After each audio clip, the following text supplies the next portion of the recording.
broadcasting live. You're watching News 6 at 3. Hey there, friends. Happy Friday. We made it. Give yourself a little pat on the back. It's been a long week. You deserve it. You are in our newsroom. Welcome to News 6 at 3, the only place in town bringing you news at this hour. I'm Lauren Melendez. A lot going on this Friday. My name is Matt Austin. So glad you could join us. We're going to start with a follow-up from yesterday. A guy we told you got away from police for hours is now in jail, and we caught up with him. Here's a look at Eric Jerry facing a judge today. Caught last night after leading Melbourne police on a manhunt for nearly 24 hours. Brevard County judge set bond for all the charges he's facing at more than $58 grand. Your Melbourne community correspondent James Parvero is digging into this story today. Who is this guy? How did this all happen? He's going to join us in about a half hour for an update on that story. All right, and it's wild, too, because the biggest thing is this guy somehow got out of his handcuffs, and that's a huge question that we're asking. He did a little police. David Blaine He certainly action, did, yeah. a little magician there. All right, let's get to another major story. There is a cold case that has been active for years, I should say inactive for years, and now we finally have some closure. This is happening in Claremont, so let's bring you the details here. Claremont police say human remains that were found in 2009, they have been identified as Ernest Manzanares. He went missing back in 1988. He was 23 years old. The remains were uncovered by city workers who were clearing land for Lake Hiawatha Preserve. Now, despite the efforts from detectives at the time the case went cold, but in June 2025, this was not long ago, advances in DNA technology that allowed the medical examiner's office to re-examine those remains. Making the call to Ernest's daughter Christina was bittersweet. She was grateful to finally have answers and to bring her father home. But like any child, she had always held on to hope that her dad might walk back into her life one day. After 38 years, Ernest's family now has certainty. They can lay him to rest with dignity. So the exact cause of Ernest's death remains unknown. This is because of the limited remains. Investigators still open to any new leads, and they are encouraging anybody with information to come forward. The story itself, though, is incredible. Apparently, he disappeared after he got word that his uncle and his dad were going to sell his sister into a gang, and all of a sudden he vanished. Very So, strange. Yeah, very details. crazy story. I wouldn't say it's giving them full closure, Right, but right. just definitely a piece, Yeah, some sort of something. piece to Exactly. go with that, some answers. All right, well, we don't want to weigh you down with too much news because the weekend is here. The Great American Race is upon us. All right, the party ahead of the Daytona 500 already underway, and we're learning from Julie, we'll talk about this later, that the rain might hold off in just enough time. But we've got our guy Alex Cook out there joining us live from all the action. Alex, you got the best assignment of the day. Oh yeah, that party has definitely started out here. You can see we're actually just outside the Speedway, but they have a bunch of stuff set up out here. There's the Daytona 500 experience where fans are learning more about the race and taking pictures over here. I'm going to walk around to show just everything they have out here. Look at all these people excited, getting the weekend started. This is where people walk in, and we actually had our photographer Joel go inside earlier to show what it looks like in there. Let me show you that video. Inside, there's all these RVs lined up. People have been parked there ahead of the race for days so that they can sit there and grill and party. And I've talked to some excited fans out here who said that this event brings people together, that it doesn't matter your income or where you're from. They were from Missouri, but they said some people save all year just to come out here, and they're right next to, you know, the rich people with the biggest, fanciest campers, and it brings them all together. So it's just great to be part of this excitement out here today. Alex, seems like it would be crowded out there. I know we've done some reporting about how difficult it is this year to get a ticket. Are you seeing that? Not a lot of room out there, is there? No, I did see, the first thing you see when you get off 95 is a bunch of people with flags saying tickets here, so I don't know how legit that is. But Scalping. It is definitely crowded, you know, 2 days before the race here.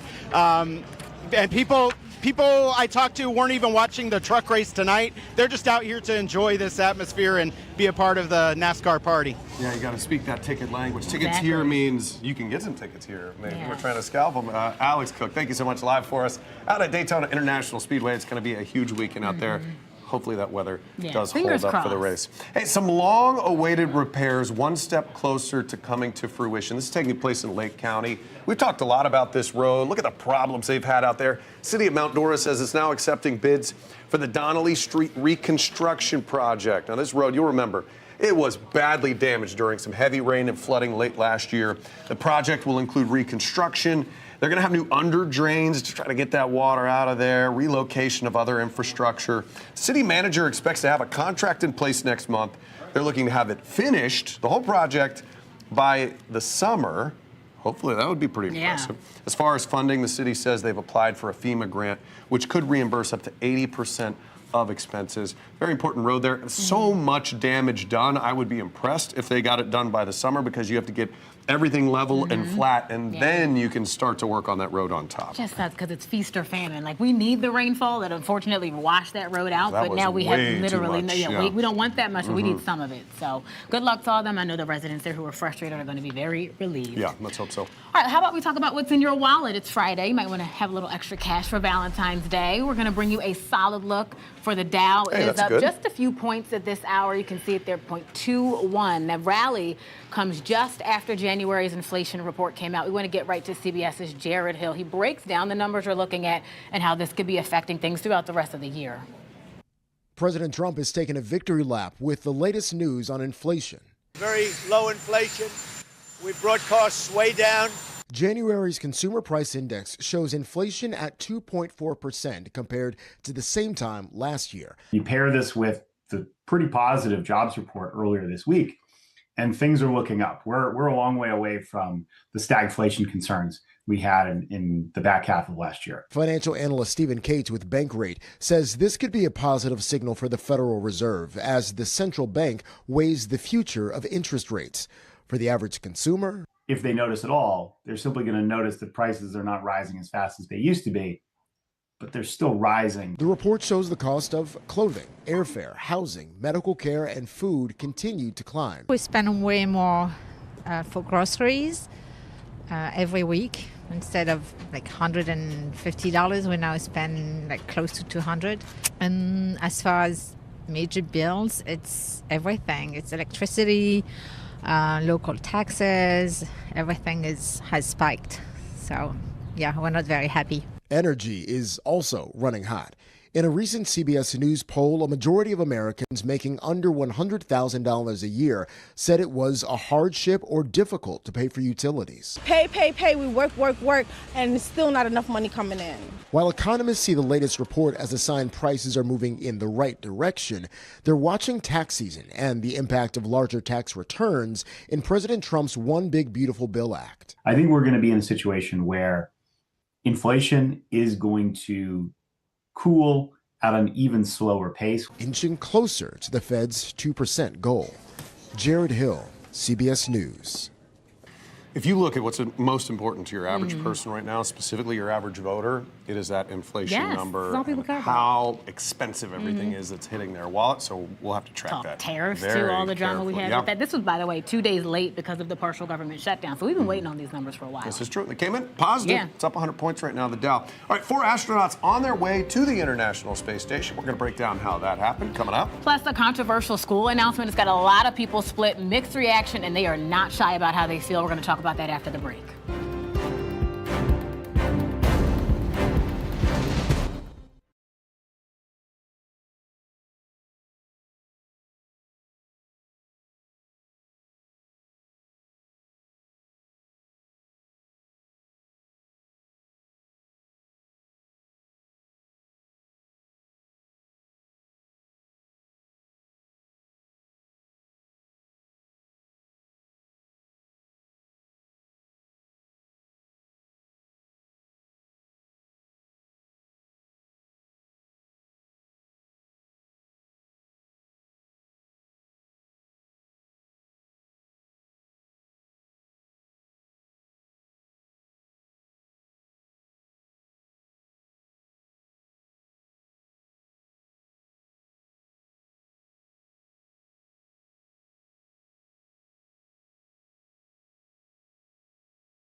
Crew 12 is on their way to the space station after an early morning liftoff from the Cape. I'm News 6's Mark Lehman, and the SpaceX rocket lifted off exactly as planned. It was initially pushed back a couple of days because of weather concerns, but the conditions were perfect this morning.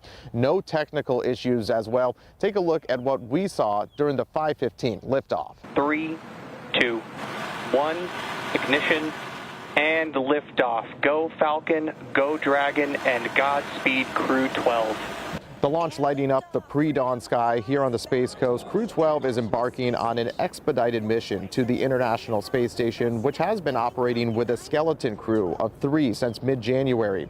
That's when Crew 11 was forced to make an early return to Earth because of an undisclosed medical issue involving one of the members.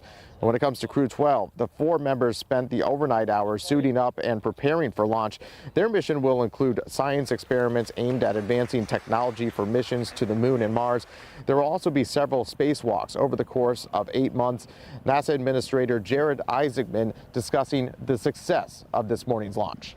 We saw a remarkable Crew 12 launch, a very impressive F9 return to launch site. I'm sure everybody heard that, all while Artemis 2 sits on the pad in preparation for its historic mission.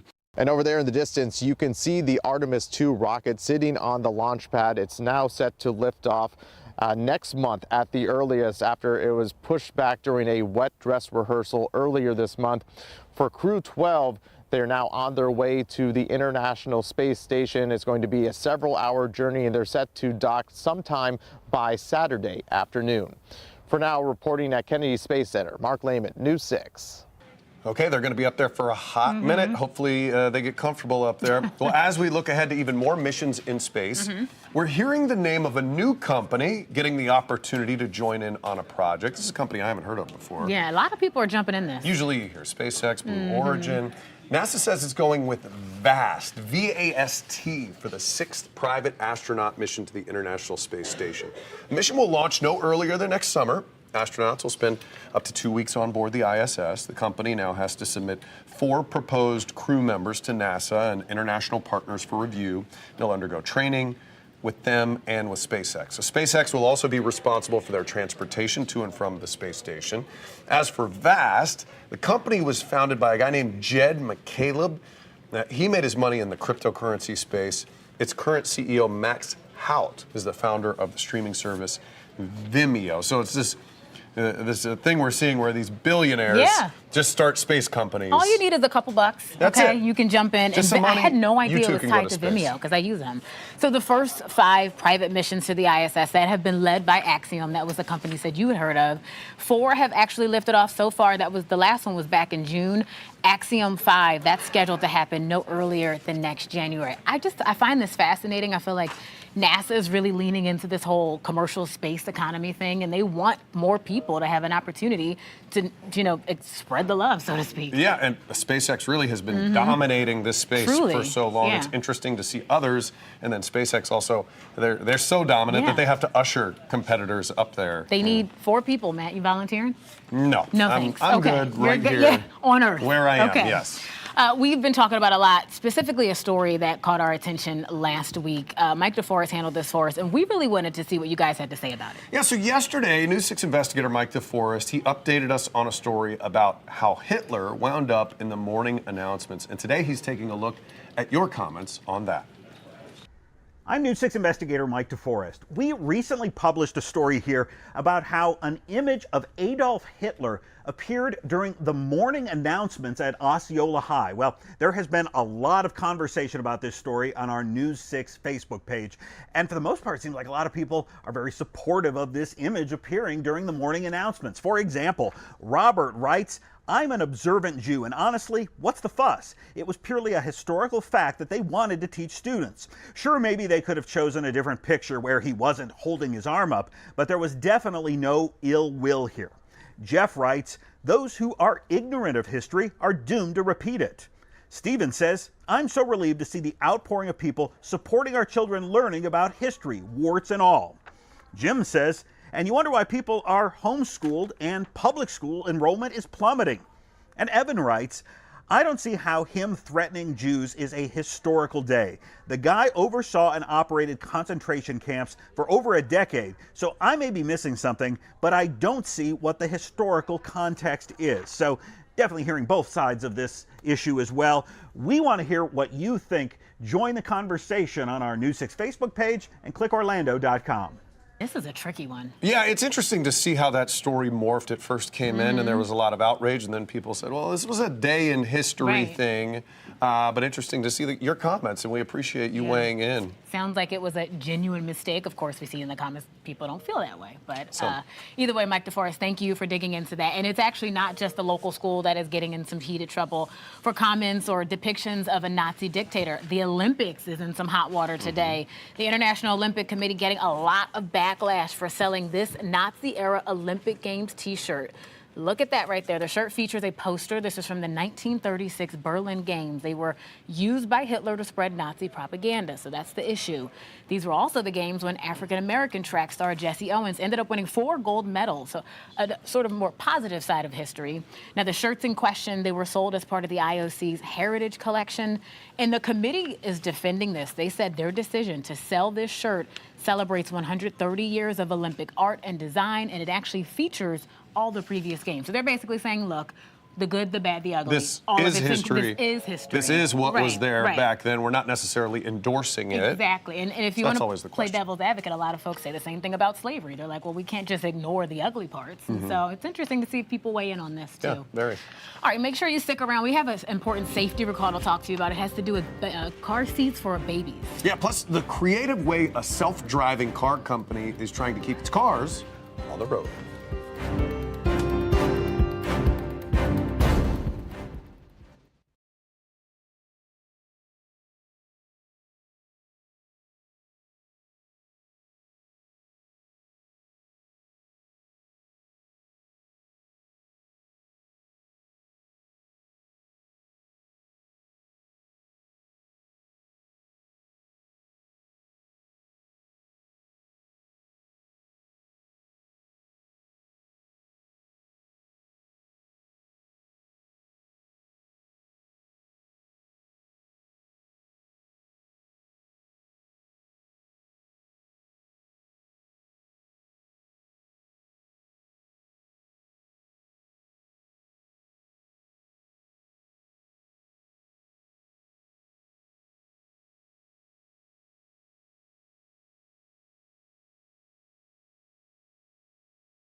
I'm News 6 anchor Stephen Montiero. Waymo is teaming up with gig workers to help with their robo-taxis and a major consumer alert for parents. So let's get over to Maribel Aber in today's Money Matters. Maribel, there's a big recall that moms and dads will need to know about.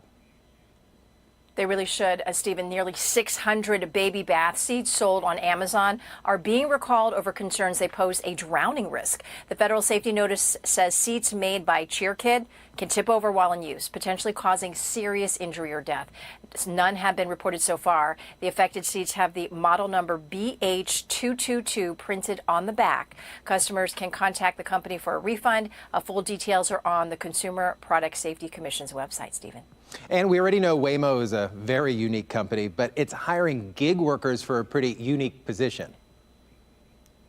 Let's break this down. Waymo is paying gig workers to close doors on its robo-taxis when passengers leave them open. So the driverless vehicle won't move until the door is properly shut. Okay, well, the company says it's reaching out to DoorDash drivers and similar services to close the doors. For now, it's a pilot program in the Atlanta metro area. According to a Reddit post on Thursday, one driver was paid around $11 to help a nearby Waymo get on its way. Stephen, my 15-year-old self would have loved this side hustle. Yeah, it's at this point with these cars, it's one thing or it's another, but it's just the process of keeping them going, right? I appreciate you, Maribel. Remember, you always get the latest money and consumer news anytime by heading to our website, clickorlando.com.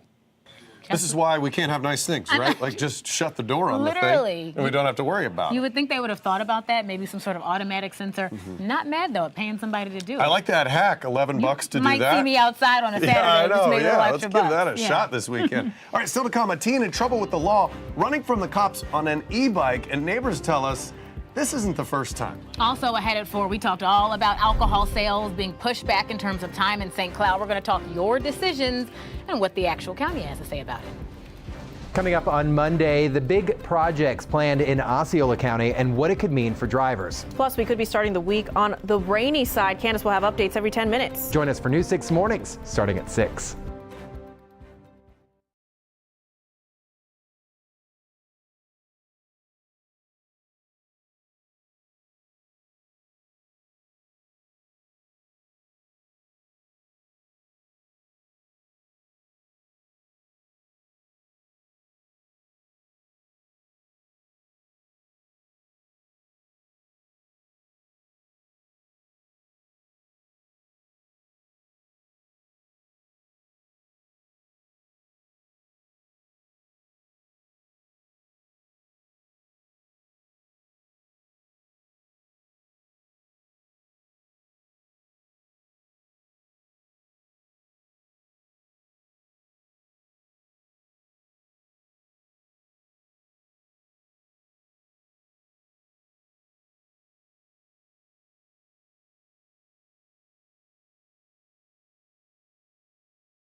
Welcome back to News 6 at 3. We are starting in Melbourne, where the manhunt is underway for the man who escaped police custody. This was our top story yesterday. We have stayed on this all day. He is now back in custody. Yeah, we've had a lot of questions about this one. Like, how did this guy get away in the first place? We heard he had handcuffs on, at least at one point. Your community correspondent who handles things there for us very well. We have James Sparvero joining us. James, I know you spoke with Melbourne Police today.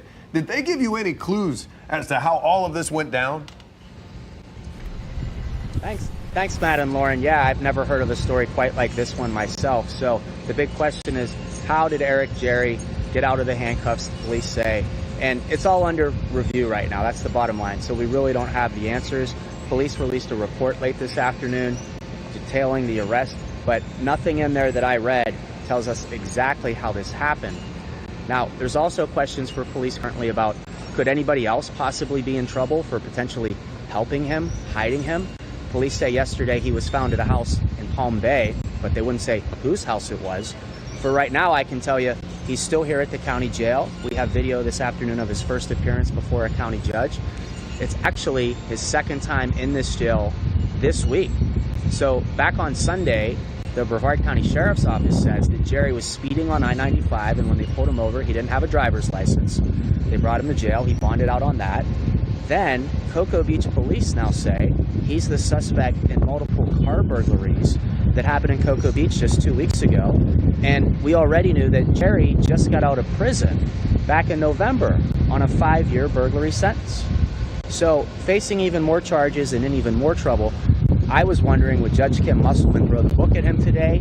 Or could she possibly give him a bond? And could he walk out of jail this weekend again? So that's what I'm working on, guys, for my full story coming up at 4:30. You don't want to miss that. I was wondering the same thing, James Sparvero. Could he possibly get bond and get right back out after running from the cops? Which is crazy. After getting out of a 5-year sentence. And then he's not the only one. There could be potential charges brought against maybe the girlfriend. I was listening to the press conference. She is being looked into. Those are their words, the deputy's words, because she was cooperative, but they said she was trying to help him along the way. So this is a really dicey situation. On this one. James Sparvero, thank you so much for the update. We appreciate it. All right, let's talk about e-bikes, kids and e-bikes. I mean, this is a story. It's like the gift that keeps on giving. They're fun until you go too fast and then you get in trouble. And actually, a 14-year-old was just arrested. Gift that keeps on giving injuries and tickets and all of those things right now. Well, officials say he tried to run from officers on his e-bike. This is in Horizon West. People in the area tell your Orange County community correspondent, Troy Campbell, this is an ongoing problem. People who live here near Porter Road say there is an ongoing issue with teens racing by on their e-bikes. They even say they listened on to the sheriff's office helicopters above on Wednesday evening after the sheriff's office arrested a 14-year-old after they say he tried to flee on his e-bike. Yesterday, there was the overhead, the helicopters chasing the e-bikes.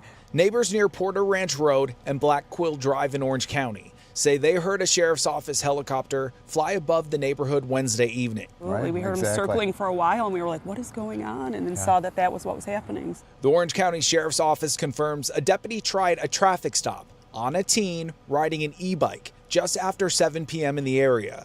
However, instead of stopping, they say the teen then fled. Either they're trying to hide something, they're going way too fast, or they think they're going to get in trouble. But yeah. Or they don't want their parents to know, right? Deputies eventually arrested a 14-year-old boy, taking him to the Juvenile Assessment Center. And I've actually witnessed the sheriffs chasing kids through our neighborhood on an e-bike, and they actually escaped and went out onto the road. Jim and Carrie Mullins say not only have they almost been hit by teens on e-bikes while walking through the neighborhood, but they've also seen teens flee from deputies before. I was actually leaving the neighborhood, and I saw the 2 kids on an e-bike flying in, the sheriff behind them, and they cut through the neighborhood before the sheriff could get to them. And I was leaving, and I saw them cut out of the neighborhood, so they got away. Several neighbors off camera also told us they too have seen teens evading law enforcement. It's shocking too when you see them like being chased. It's like, if you're doing this now, what are you going to be doing in 5-10 years? That's the other thing. The Mullins fear a teen will end up hurt or worse. You know, grass can be replaced, property can be replaced, but kids cannot be. So scary for an e-bike. Like, so not worth it. Right. Yeah. Now, we've also requested the dash camera footage and the body camera video from the deputy involved in arresting that 14-year-old. And of course, we'll let you know when we get that. In Orlando, Troy Campbell, News 6. E-bikes are a great way to get around. I've had one for years. but you have to know what you're doing. You can't take this thing on sidewalks and past people or going the opposite way. When we turn out of this station right here on John Young Parkway, oh my God, and you're turning right, you look left, and somebody flies from the direction you're not looking, and it terrifies Yes, me. I have been caught off guard several times, and you're absolutely right. So good point there. Gotta watch it. All right, so we've talked about, adding armed guards at places of, or maybe not places of worship, but schools and colleges all across the state. That's that gray area, though. Places of worship has always kind of been a little dicey. So the Senate just passed a bill that would allow volunteer security guards at houses of worship to carry guns. And this is without facing any state licensing requirements. This would create an exemption to licensing requirements for armed security officers. It would also apply to volunteers at churches, things like mosques, synagogues, and other houses of worship. Some houses of worship who can't afford hiring an outside security service are now using volunteers. Senate Bill 52 exempts people who provide volunteer armed security for churches and other places of worship. All right, so a similar bill is in the House. It's ready for consideration. That'll be by the full chamber. We'll have to see if it makes it through. Well, let's talk about first responders in Jacksonville. They got to a woman just moments before disaster was about to strike. Oh, there's a person, bro. Hey, get out of here! I mean, they saved this woman's life. No doubt about it. Look at the fire coming out of this car. Jacksonville Sheriff's Office released the video. This was the end of a violent carjacking last Sunday. Officials say the driver of this car was an innocent bystander. The car was crashed into by a carjacker. That's when the car caught fire. Even the woman's hair is burning in the video. You saw the officer pull her to safety. Officials say a 14-year-old was able to get out before the officers arrived.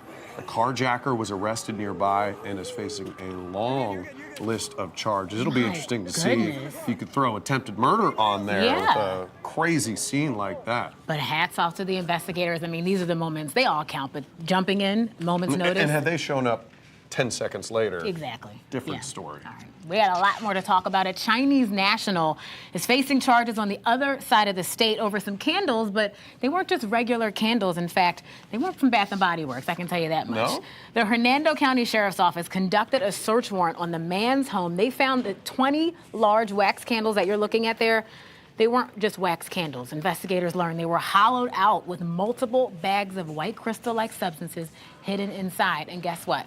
They tested positive for ketamine. There was 12 pounds of that in the candles altogether.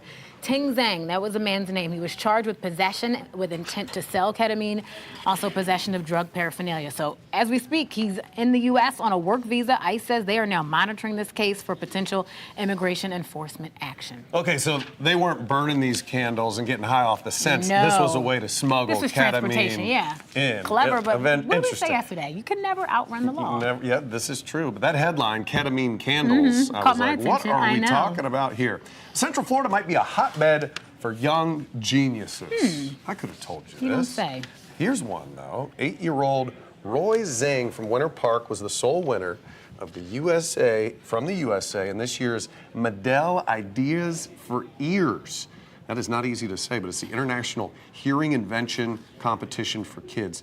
More than 300 entries, 25 countries.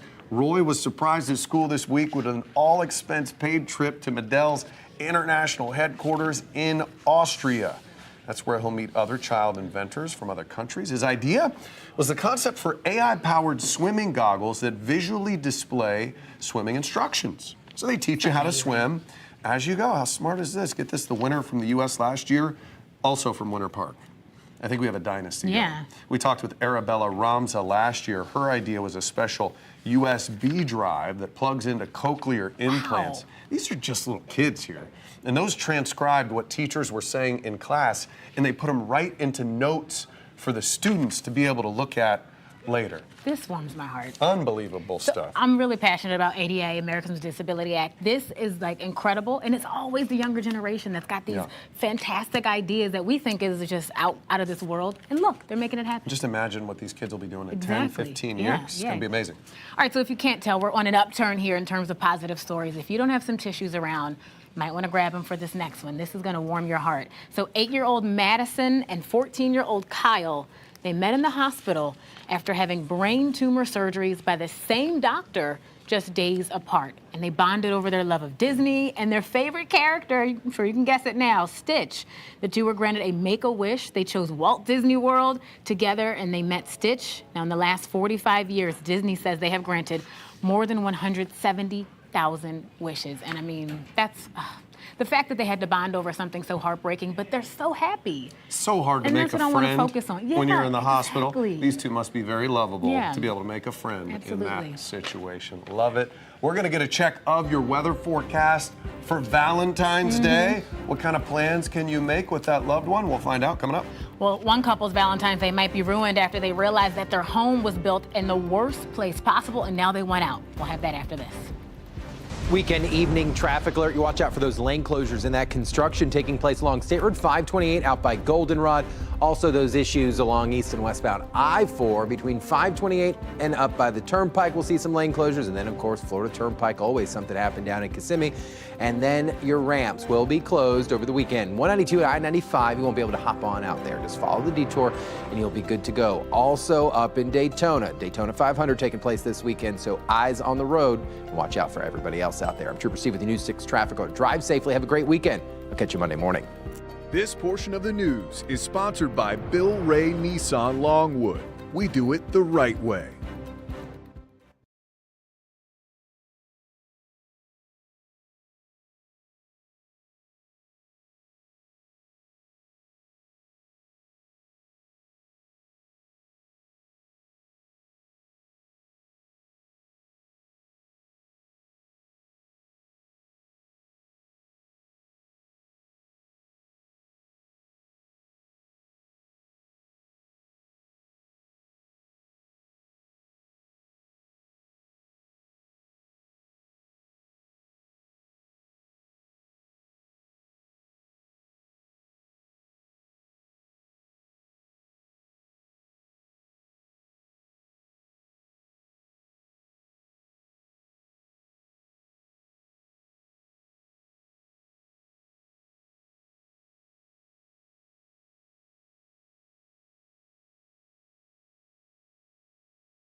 All right, welcome back to News 6. So glad to have you with us. Hey, it's a Friday. Oh, if you yeah. live in Mount Dora, go out on your dock and enjoy it for the rest of us working stiffs who are Oh, my still goodness. out doing our thing. This is beautiful Mount Dora. So many nice lakes out in that area. You've got Lake Yes. Gertrude out there, Lake Loch Leven, and it's just a beautiful place.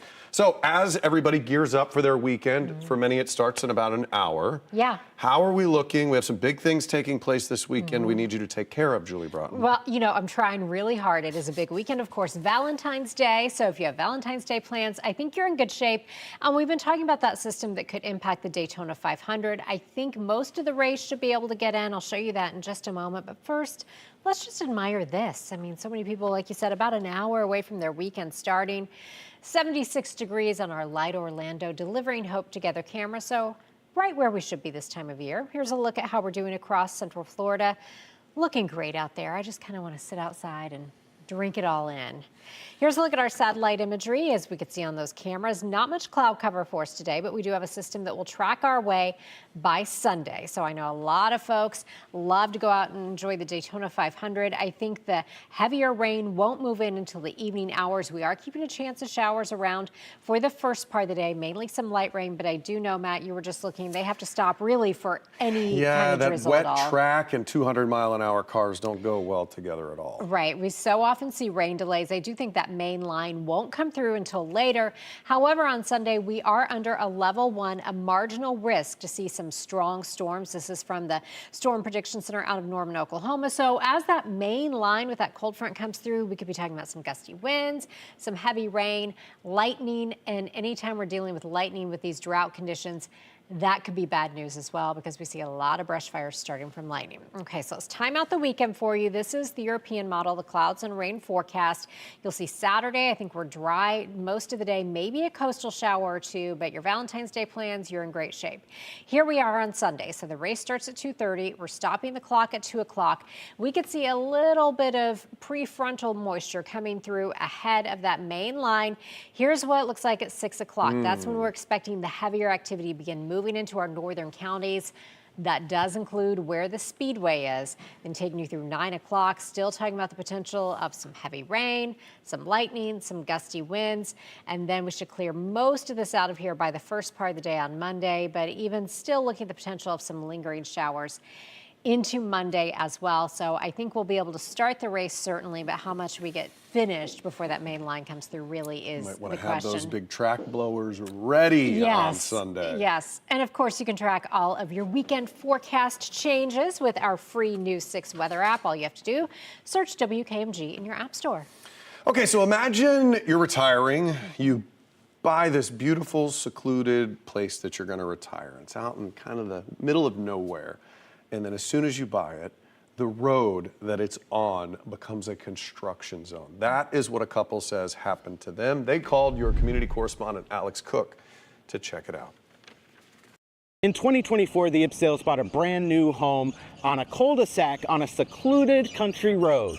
Just 2 weeks ago, though, the truck showed up, started tearing down trees, and now their home is in the middle of a massive construction site. But even when the dust settles and the connection road is finished, the once secluded home at the end of a cul-de-sac will be sitting right here on a 4-lane highway. It's devastating, totally devastating. This was going to be Nita and Tony Ipsales' retirement home. We always talked about when we buy a house, we'd never be on a main road. And we got the worst road being put in. They contacted News 6 because they didn't know where else to turn. That was all the woods and the trees, all the way down. And then now we're in the sand dunes. And the dirt flies. I have chronic obstructive pulmonary issues. And I can't be breathing this all the time. And they're saying this is going to last a year. Marion County's website shows the plans to make a 4-lane divided highway with bike lanes and a median in the middle. The Ipsales had no idea until those work crews showed up. They said they expected more homes to pop up around their cul-de-sac, but not for it to suddenly become a busy highway. I asked Marion County about the Ipsales home. If the county was buying up surrounding homes for this project, why did they leave this one?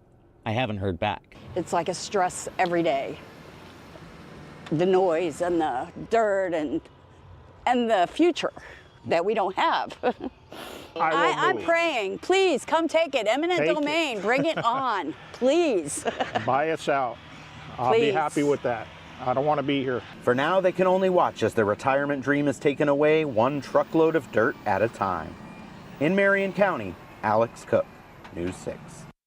Man, I really feel for these people. You know, some Absolutely. folks could say you should have done more research, but if you're looking on the county website, how many of you, when buying a house, have done that much Right. research to figure To it see out? what the future land use is for all of this and development projects. And But is it the real estate agent's fault? And do we take some commission back?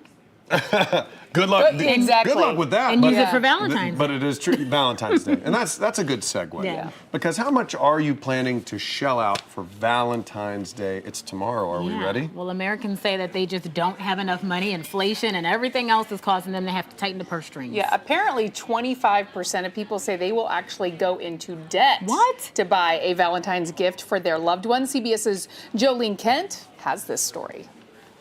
Can I help you?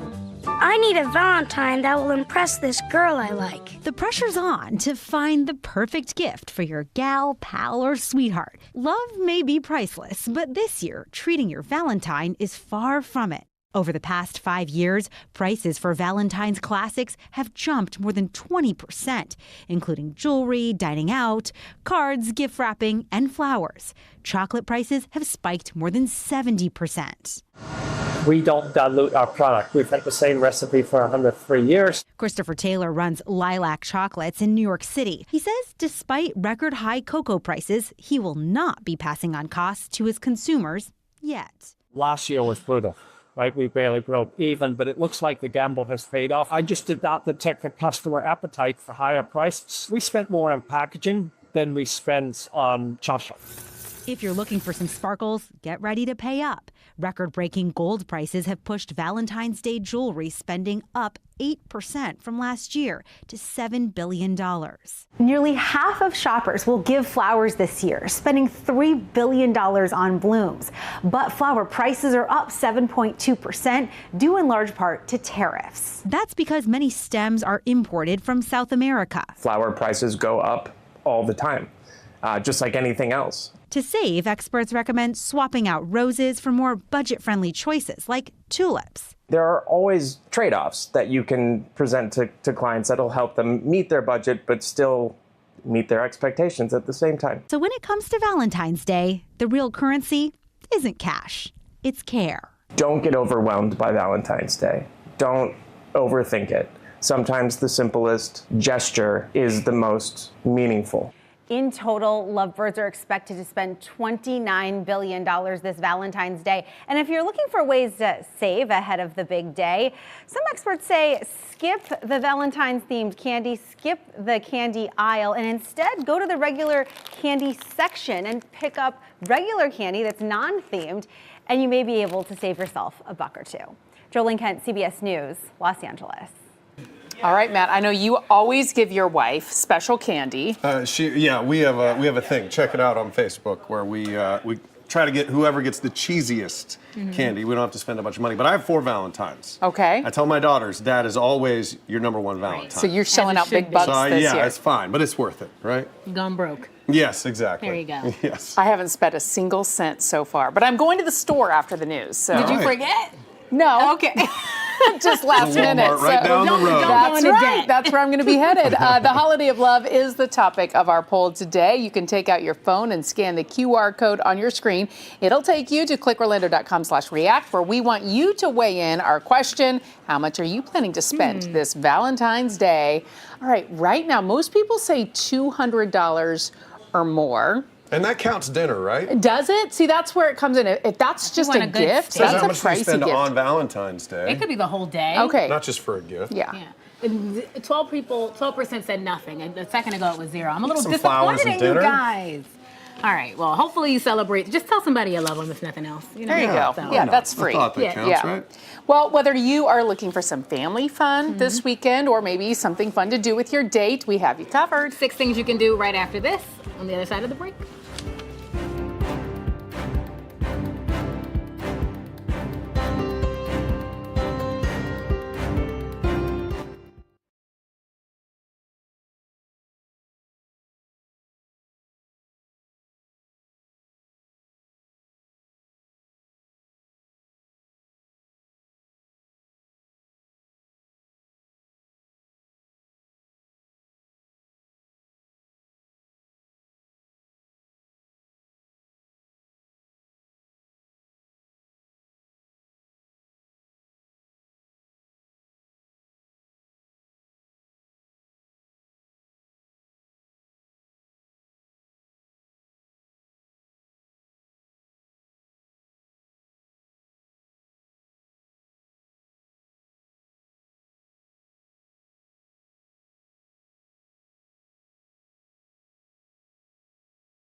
Love is in the air, and this weekend is packed with fun. I'm meteorologist Michelle Morgan with your 6 things to do. And if you're looking for something a little different, you're in the right place. I'm here at the Silver Spurs Arena where the big bull riding will be kicking off Saturday night. But before that, the rodeo parade will be happening Saturday morning in downtown St. Cloud. I spoke to Big Boss Kay about what you can expect.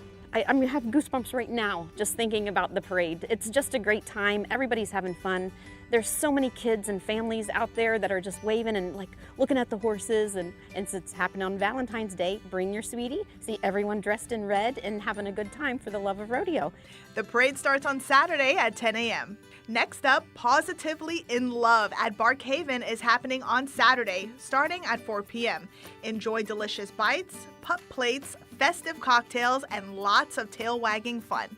Craving thrills? The Tri-County Fair runs through Tuesday at Brown & Brown Farms in Oxford. Rides, games, carnival food, a petting zoo, and more. Admission just $5. Ride tickets vary. Looking for chemistry? Spark STEM Fest runs through February 14th through the 16th with Science Night live on February 14th from 8 to 11:30 p.m. An 18 up Valentine's night of magic, astronauts, drinks, and fun. Love short films and storytelling? The Love Your Shorts Film Festival is lighting up Sanford at the Ritz Theater this weekend. Showtimes and tickets vary. Step into a Bridgerton-inspired Valentine's weekend at Ice Bar Orlando. The Love and Lace all-inclusive packages are perfect for Valentine's or Galentines. New this year, a special mixology class happens on February 15th from 3 to 5 p.m. Package prices vary. And if you have a fun event happening in your town, let me know. I've been getting so many fun events from viewers just like you. Just head over to clickorlando.com or our News 6 app. Just tap Contact Us. Ice Bar. I've been meaning to try that out. I heard it was a really big deal here. I haven't done that, No. or the event that she was talking about at the Science Center. They have those regularly throughout the year. That looks really cool as well. I think good ideas for the holiday weekend. So much going on. Valentine's She Day. didn't even get to the Daytona 500. Oh my God, and probably like a aha, you know what I Right? mean? Yeah. So, I mean, that's some fun things. I'm still stuck on the fact that you haven't bought anything for Valentine's Day yet. I'm not going to pick I know. on you. That's okay. Okay. Down the street are several Down the stores, street, Lisa Bell. yes, I'll find something. All right. We are, of course, packing or getting ready for a very busy day here on News 4. There is just so much information to talk about. Mike Valenti has been following a lot of information in terms of ICE, the detention center that could possibly be coming to Orange County. In fact, we do have some breaking news as well. The mayor there is actually potentially thinking about a lawsuit, and he's giving the feds a deadline. All right, we're going to have that for you coming up soon. News 6 at 4 starts right now. Streaming on clickorlando.com and broadcasting live. You're watching News 6 at 4. The party is on here at the Daytona International Speedway. I'll be here in the crowds all afternoon as people are partying and getting ready for Sunday's big race. Plus, the man accused of escaping police custody could soon be out of jail again if he posts the bond a judge just gave him. And a break at a cold case dating all the way back to the 80s, the DNA technology that cracked it, and the new questions. We begin at 4 with breaking news. Orange County Mayor Jerry Demings issuing the federal government an ultimatum. He is saying pay up or risk losing access to the county jail. News 6 anchor Matt Austin joining us from the newsroom now with a breakdown on what this means for the taxpayers, Matt.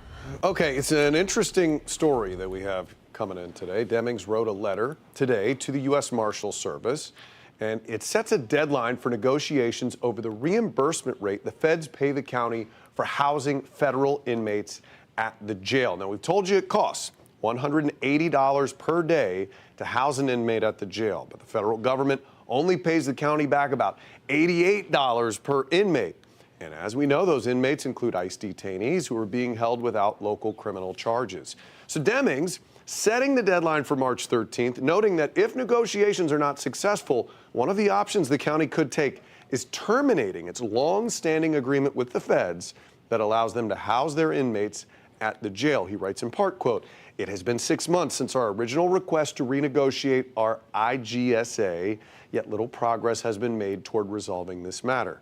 Mayor Demings says his goal is to ensure citizens are fairly represented under the terms of the agreement with the federal government. He said in December, the county's enforcement of federal and state immigration mandates cost taxpayers hundreds of thousands of dollars. We're going to continue following this story and we'll give you any updates as they come in. Ladies.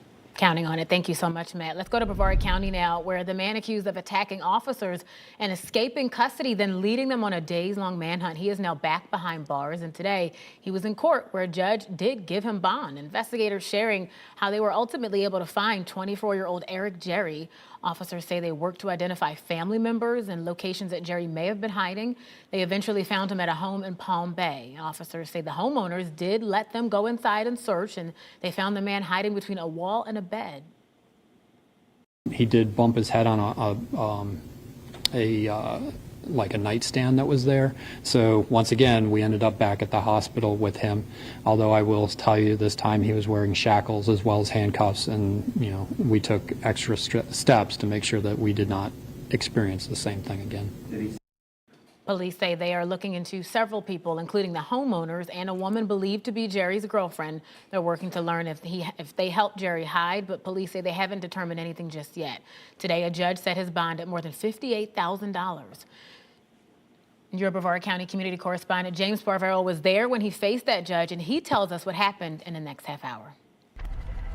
Well, it is a big few days here in Central Florida. People come from all over the world to see drivers race to the finish line in the 68th Daytona 500. The big race is on Sunday. But before that, there's the Craftsman Truck Series tonight at Daytona International Speedway. News 6's Alex Cook joins us now live outside there. So, Alex, how's it going? It looks like the crowds have arrived and getting excited for the big weekend. Absolutely. I'm not even inside the Speedway. We're just outside of it. But the crowd here is electric. There's a big party atmosphere. There's all kinds of experiences for the fans. I'm going to walk around and just show you. We have the NASCAR experience and all the vendors here. And there's even cars on display here that people can check out.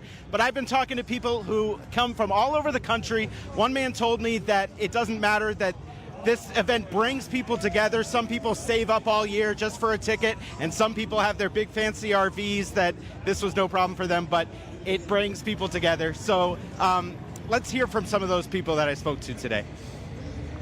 It's our first time. We're really excited. Their dad got them super involved into NASCAR, and they love Chase Elliott, so we decided to bring them here. So we're really excited. All right, you got to rep Chase Elliott. Are you going to be wearing those all weekend long? Everybody gets along at all these NASCAR events. There's no negativity. It's pretty incredible. Yeah, that family I spoke to was from Bloomington, Indiana. They said it was about 20 degrees before they came out here to enjoy this beautiful Florida weekend, and they're excited for the race. That other couple was from Branson, Missouri, and they're the ones camping in their RVs. They say they get to watch the Thunderbirds practice for the flyovers every day. So it's just an amazing party out here. The big race isn't even until Sunday, but everyone's out here to party all through the weekend. Live in Daytona Beach, Alex Cook, News 6. All right, Alex, thank you. And it does look gorgeous out there right now. Meteorologist Julie Broughton joins us now with what the weather's going to look like for the races. And look at what is behind you. You know, year after year, rain always seems to find its way into this weekend. Except it's going to hold off, though, like maybe barely till the end of the evening? Well, we're going to time it out, but you have to remember that if there is any rain at all on the track, they have to stop and dry the track. So even though the main line won't get there until a little bit later, the race starts at 2:30. Here's a look at the European model, which is kind of what we're leaning toward at this point. This is 3 o'clock Sunday afternoon. Notice as we progress from about 3 to 7 o'clock, that's when things really begin to pick up. The race, if it doesn't have to stop, typically takes, I understand, about 4 hours. But by 7 o'clock, we're looking at the potential of some heavy rain, some gusty winds, some lightning. As a front drops through, that front continuing to push through, so we are expecting a fairly solid line of rain lasting till around midnight. Then this pushes to our south. Behind that, our winds shift out of the north, and then we'll see things clearing out during the day on Monday. So I think we should be able to start things. It really just depends on how quickly or how slowly the system goes to depend if we have to stop and need for the track drying situation. All right, here's what it looks like right now for your Friday. A lot of you getting ready to start your weekend. Light Orlando delivering Hope Together camera showing a whole lot of blue sky out there. We are looking beautiful as we start our Valentine's Day weekend, our Daytona 500 weekend. 77 right now in downtown Orlando. We'll talk more about your Valentine's Day and, of course, more about that system heading our way on Sunday in just a few minutes. All right, Julie, thank you. Now to a breakthrough in a decades-old missing persons case out of Ocoee. News 6's Mike Valenti explains how the investigation used DNA technology. It led detectives to a possible connection to a motorcycle gang. This park in Claremont used to be undeveloped land, and when city crews were working to clear the area in 2009, they came across skeletal remains that we now know were those of Ernest Manzanares, who went missing in Ocoee in 1988. As a veteran detective, I can tell you that this is the type of update every investigator hopes to one day deliver. Good morning. Claremont and Ocoee police departments briefing the media Friday on a probe that dates back to Ocoee's oldest missing persons case. After 38 years, Ernest's family now has certainty. They can lay him to rest with dignity. Retired Ocoee detective Michelle Grogan said that on July 28, 1988, the 23-year-old Manzanares left home and never returned. His daughter and son believed that he left and didn't want to be their father anymore. For years, Grogan kept Manzanares' photo in her office, as she had done with all the missing persons cases she investigated. And it wasn't until 2022 when she said Manzanares' mother told Grogan that Manzanares had learned that his father and uncle, who were in a motorcycle gang, had planned to sell Manzanares' young sister to the gang. He said he was going to his uncle's house to confront his father and his uncle about selling his sister and his niece, and he was never seen again. Claremont police say the discovery of human remains here included teeth, bone fragments, some clothes, and a spent bullet. Through DNA genealogy analysis, Claremont police got a match late last year, Ernest Manzanares. Michelle Grogan says it's too premature in the investigation to call Manzanares' father and uncle, who are both dead, persons of interest. And that car that Ernest Manzanares took the night he went missing, that has never been found. I'm News 6's Mike Valenti in Claremont. Back to you. Now to a live look at stocks after the closing bell. The Dow ended up about 50 points today. The S&P was a little changed and the NASDAQ ended down about 50 points on the day. Some encouraging news on the economy, though. Inflation cooled slightly more than expected in January. The Bureau of Labor Statistics says prices last month rose 2.4% from January of 2025. That is lower than experts were predicting and also lower than December's 2.7%. The report shows the cost of clothing, airfare, housing, medical care, and food, though, continued to climb. In a recent CBS News poll, a majority of Americans making under $100,000 a year said it was a hardship or difficult just to pay for utilities. While economists see this latest report as a sign that prices are moving in the right direction, they are watching tax season and the impact of larger tax returns in President Trump's One Big Beautiful Bill. Well, speaking of, Congress has until midnight to pass a funding bill for the Department of Homeland Security. Lawmakers, though, have already left town, and they did not reach a deal on reforms to immigration enforcement. So while much of the government is already funded, key agencies remain in limbo. In fact, after struggling through record government shutdowns just a few months ago, TSA agents are among those bracing for yet another partial lapse in funding.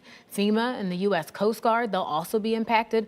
Lawmakers left Capitol Hill yesterday. This was for a weeks-long recess, and unless they can reach an agreement, Democrats are calling for ICE reforms. And again, this includes requiring federal agents to get judicial warrants before they can enter any private property and to remove their masks during enforcement operations. The president is continuing, however, to defend his immigration crackdown. Unless there are really strong, meaningful reforms to rein in ICE and stop the violence, there will not be Democratic votes to fund ICE and extend the awful status quo that now exists. They've done a great job. Remember, they've taken out hundreds of thousands of criminals out of our country. President Trump did not say whether the White House would soon reach a deal with Democrats to fund the Department of Homeland Security and end this standoff. A local city may slam the door on late-night alcohol sales. I'll tell you why neighbors are raising red flags and the new recommendation that could kill the plan altogether. It's coming up. 3, 2, 1, ignition, and liftoff. Go Falcon, go Dragon, and Godspeed Crew 12. The 4 astronauts of NASA and SpaceX's Crew 12 are now on their way to the space station. What they are set to do when they get up there, that's next. We are tracking a system headed our way for Sunday. Of course, the Daytona 500 Sunday. We'll time out the rain for you hour by hour in minutes. You're watching News 6 This portion of the 4. news is sponsored by Seminole Hard Rock Hotel and Casino.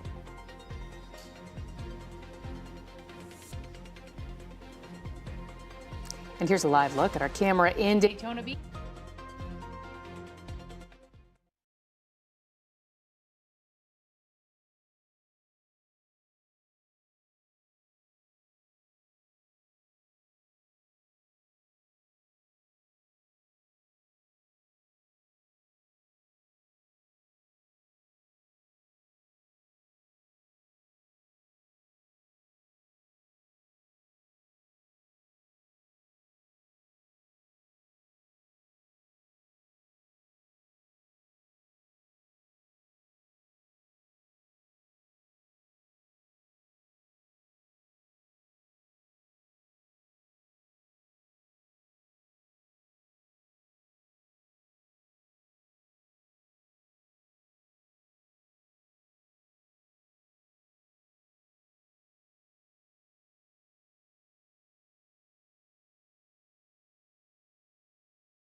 Their way to the space station after an early morning liftoff from the Cape. I'm News 6's Mark Lehman, and the SpaceX rocket lifted off exactly as planned. It was initially pushed back a couple of days because of weather concerns, but the conditions were perfect this morning. No technical issues as well. Take a look at what we saw during the 5:15 liftoff. 3, 2, 1, ignition, and liftoff. Go Falcon, go Dragon, and Godspeed Crew 12. The launch lighting up the pre-dawn sky here on the Space Coast. Crew 12 is embarking on an expedited mission to the International Space Station, which has been operating with a skeleton crew of 3 since mid-January. That's when Crew 11 was forced to make an early return to Earth because of an undisclosed medical issue involving one of the members. And when it comes to Crew 12, the 4 members spent the overnight hours suiting up and preparing for launch. Their mission will include science experiments aimed at advancing technology for missions to the Moon and Mars. There will also be several spacewalks over the course of 8 months. NASA Administrator Jared Isaacman discussing the success of this morning's launch. We saw a remarkable Crew 12 launch. a very impressive F9 return to launch site. I'm sure everybody heard that, all while Artemis 2 sits on the pad in preparation for its historic mission. And over there in the distance, you can see the Artemis 2 rocket sitting on the launch pad. It's now set to lift off next month at the earliest, after it was pushed back during a wet dress rehearsal earlier this month.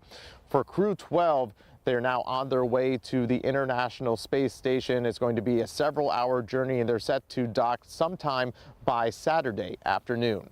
For now, reporting at Kennedy Space Center, Mark Lehman, News 6. Well, it looked fantastic. I don't know if you had a chance to get up and see the launch this morning. No, I was fast asleep, but I knew I was going to catch it at work, and I also knew a lot of folks were going to send in their pictures, which you guys did. You did not disappoint. Those videos were fantastic. So we want to check out some of them from earlier today. This is from Liz M. in Oviedo. She posted it on clickorlando.com/pins. A reminder there. It's a great way you can share your stuff. And you can see it right there. You can see the launch lit up. It looks beautiful. She said even she captured the moment the booster separated. So thank you for posting this, Liz. That's pretty cool. Then Tim Galvin sent us this photo from Ocoee, and you can see the launch just in the background there, sort of little fireball in the sky. But I mean, these are just some great photos, and obviously you guys are really interested and woke up bright and early. Yeah, we also have this beautiful picture from Lisa Miller in Orlando. In the caption, she said, "The first stage booster separation set the sky off in a cool myriad of color." She took this picture from her front yard. That is really cool. So now it's your turn. Open your camera app, scan that QR code on your screen right now. Click the link. Your launch pictures and videos could end up on TV. You can also go to clickorlando.com/pins and upload your pictures and videos that way. It's really neat. All right, let's bring in our expert meteorologist, Julie Broughton, tracking the forecast for us. You got some headlines, and obviously everybody's talking about the dry weather and when we'll get a break from it. Right, and we need to get some rain in here. We do have some measurable rain on the way for Sunday. Unfortunately, it's not going to make a huge dent in our drought situation, but at this point, we will take what we can get. Now, as we head into our weekend, we are looking at the potential of a little bit of light fog overnight tonight. I don't think we're talking about widespread dense fog, but some of the models are picking up on a little bit of patchy fog toward morning. Your Valentine's Day should stay mostly dry. We're talking about warm temperatures closing in on 80 degrees. So if you do have some outdoor plans tomorrow for Valentine's Day, I think you should be in good shape for that. Sunday is the question mark. That's when we will be tracking some showers and some thunderstorms. Of course, there's the Daytona 500, so timing with that is a sensitive issue. I think we'll be able to start the race. Whether it gets interrupted, I think we could see some interruptions with that, and I'll show you that in just a moment.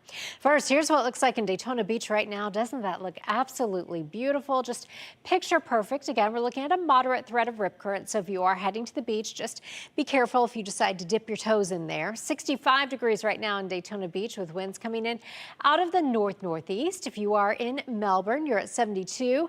76 in Kissimmee. The Villages, you're at 78 right now, and it is 77 in Wildwood. Little breezy at times along the coast. We had that old frontal boundary sitting over us yesterday. That's kind of sagged to the south and dissipated. Behind that, we're seeing winds gusting close to 20 miles per hour along our coastal areas. Now, here's your hour-by-hour forecast. Your forecast is sponsored by Renewal by Andersen. I've been waiting to use this picture since I saw it on Pins. This is Sandy. He looks like he is ready for Valentine's Day. I love his voluminous hair and his bandana. 68 degrees at 7 o'clock, 67 degrees at 8 o'clock. Head to clickorlando.com/pins so you can share your pet photos with us. Here's a look at the southeastern United States satellite imagery. We haven't seen much cloud cover today, but the system that's tracking our way on Sunday, you can see all those clouds well out to our west. Radar scanning out dry forest. We can't rule out maybe a coastal shower or two tomorrow, but the better chance of rain comes on Sunday, and that is when we are also under a level 1 risk, a marginal risk for some strong to severe storms for all the areas shaded in green. So that means we could see a lot of lightning, we could see some gusty winds and some heavy rain. Here's your clouds and rain forecast. So you see a little bit of cloud cover increasing during the day tomorrow, then taking you into Sunday. Sunday at 2 o'clock, we're still dry most likely.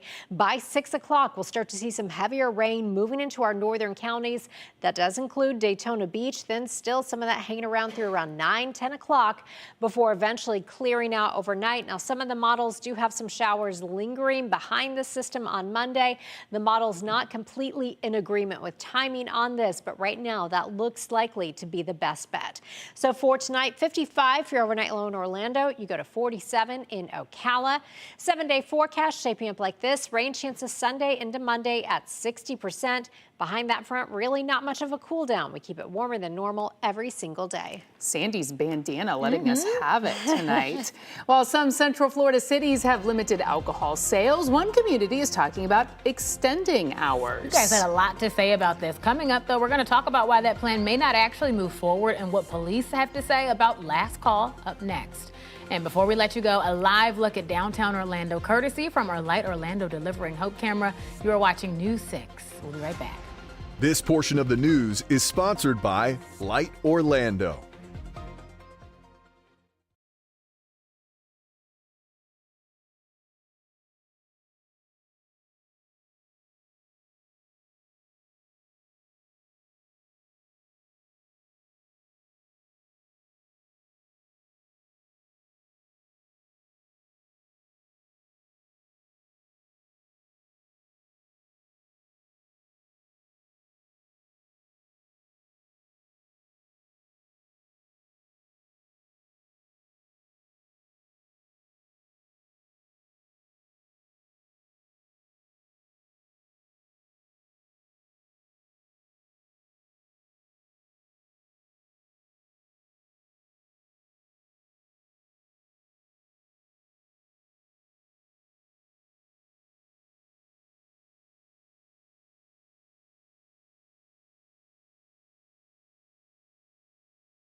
It now appears leaders in St. Cloud will put the brakes on a plan to extend alcohol sales past midnight. So leaders were considering new rules that would have extended alcohol sales to 1 a.m. That's on certain nights. But during last night's city council meeting, many share concerns and they pushed back against that idea. Police chief even suggesting that cutoff at midnight 7 days a week.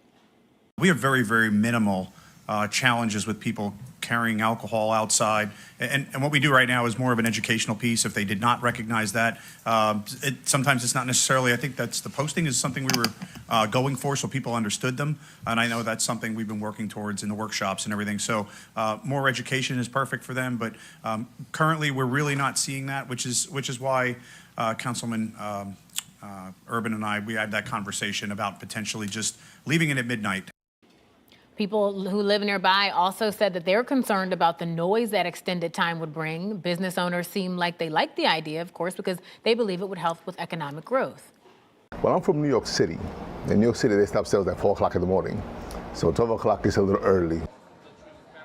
So a final decision is expected in early April. And I know this is such a big topic because depending on where you visited, 4 o'clock, that's like people are still going. So we have seen a few Central Florida cities adjust hours on alcohol sales recently. In fact, in Kissimmee, Winter Garden, and Orlando, businesses, they need a special permit to sell alcohol past midnight. Several downtown Orlando bars even filed a lawsuit over that ordinance, also requiring bars to pay for police protection. A judge ended up dismissing that lawsuit. Now to a strange text message going around claiming to be from a local police department. So what you need to know to watch out for and how officers are responding, that's going to be right after this.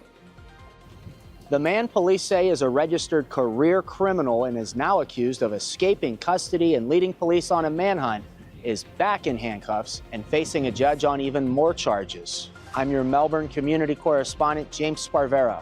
I'll take you to court.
Welcome back. We are following several top stories right now. We're starting with breaking news in Orange County, where Mayor Jerry Demings wants more money from the federal government to house federal inmates. Demings set a March 13th deadline for negotiations.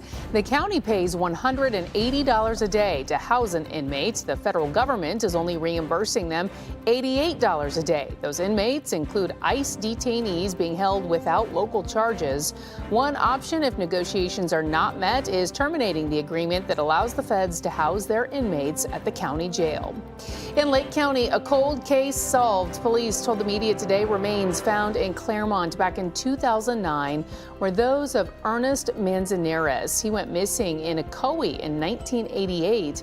Police say they got a match late last year through DNA genealogy analysis. Police are looking into how he died. And it is race weekend in Volusia County. Fans are out today getting ready for the Great American Race as we follow all the excitement ahead of Sunday's 68th running. More coverage of the 500 coming up tonight on News 6 at 5 and 6. All right, 4:30 on the dot here. He got out of handcuffs, he hit officers, and then he made a run for it, all according to police. And now that escaped suspect is back in custody. You can see him right here. It's actually him causing more trouble. We brought you team coverage about this story yesterday. This was of the manhunt for 24-year-old Eric Jerry. Your Melbourne community correspondent James Sparvero was at Jerry's first appearance today at the jail. We're going to take up number 5, Eric Jerry. The man police say is a registered career criminal and is now accused of escaping custody and leading police on a manhunt is back in handcuffs, shackles too, and facing a judge on even more charges. Raise your right hand as best you can. Yes, ma'am. This is actually the second time this week Eric Jerry's an inmate here at the Brevard County Jail. Last Sunday, the sheriff's office says Jerry was speeding on I-95, and when he was pulled over, he didn't have a driver's license. Jerry just got out of prison back in November after a 5-year burglary sentence, and police in Cocoa Beach say he's the suspect in multiple car burglaries that happened just 2 weeks ago. Despite his criminal history and his latest allegations, Battery on law enforcement officer. Judge Kim Musselman still gave Jerry a bond. It's $58,000. After he escaped, police say Jerry was hiding at a house in Palm Bay.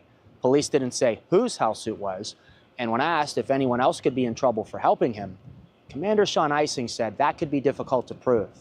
We don't necessarily have the level of evidence these individuals actually physically picked him up, harbored him, but we are evaluating that and trying to determine whether or not we can charge somebody with that. Police say they're now reviewing their officers who were taking Jerry to the hospital when he slipped out of their handcuffs and escaped.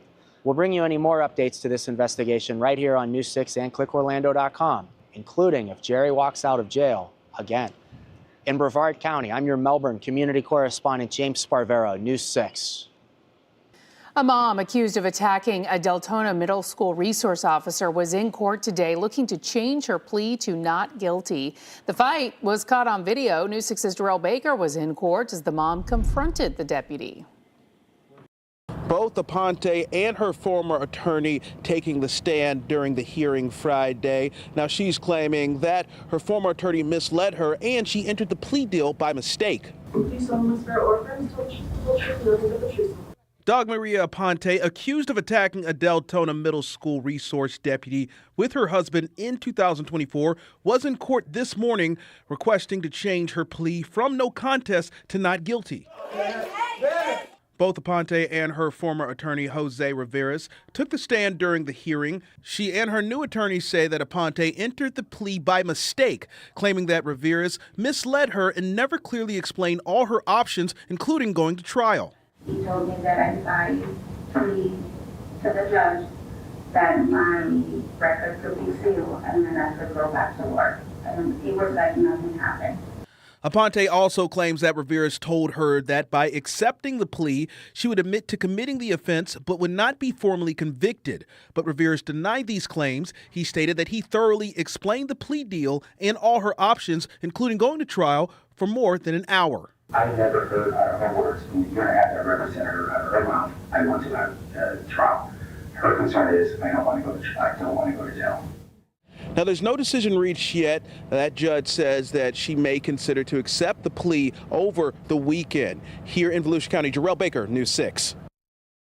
Another Volusia County student is facing felony charges accused of threatening a shooting at a school. The sheriff's office put out this video showing them taking the 15-year-old into custody yesterday. They say the teen posted on social media about shooting up Atlantic High School in Port Orange. The sheriff's office says it got a tip from the Fortify Florida app. When deputies asked the teen about the threat, he told them he was feeling depressed and making the post was a cry for help.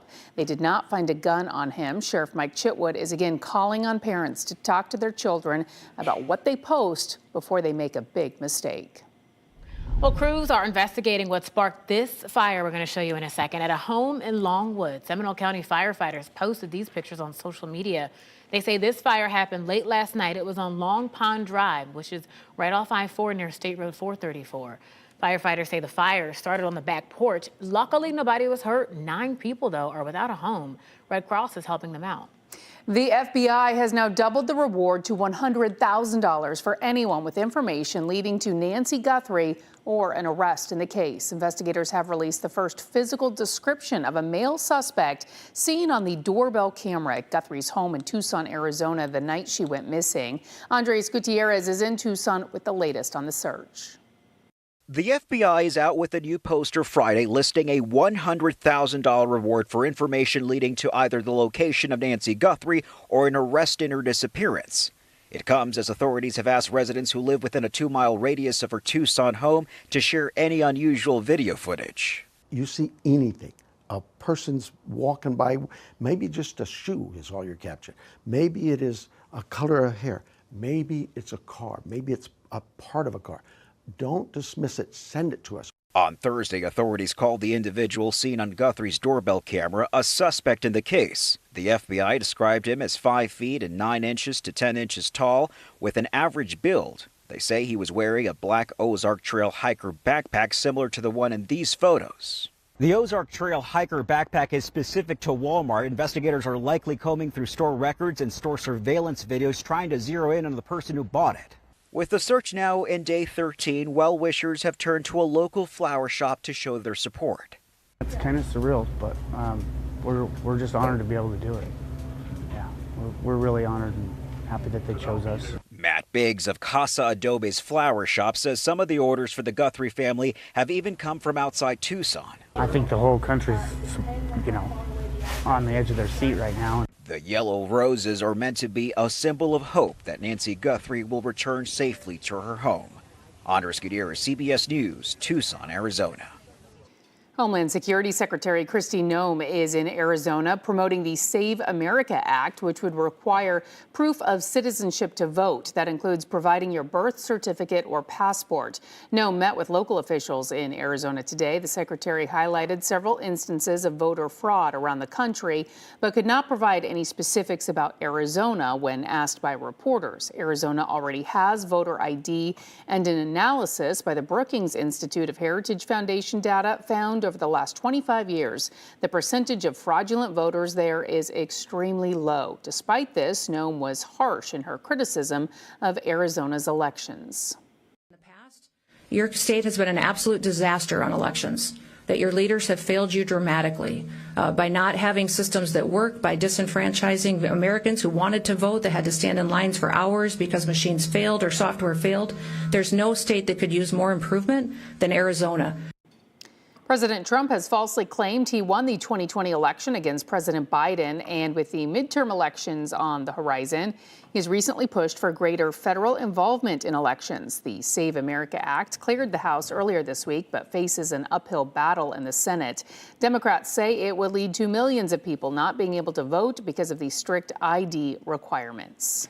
Well, a lot of people are posting about a new scam on the Facebook community pages. It has Ocoee police warning folks about the text messages associated with it. So did you get this text? Look at this one. It claims to be from Ocoee police.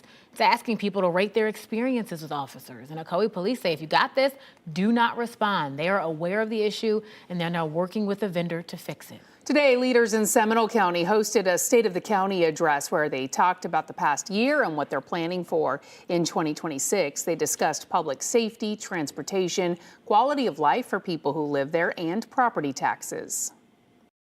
In developing the 2026 budget, we made careful adjustments to ensure that essential services remain reliable and sustainable, including modest updates to local taxes that had not been touched in 16 years.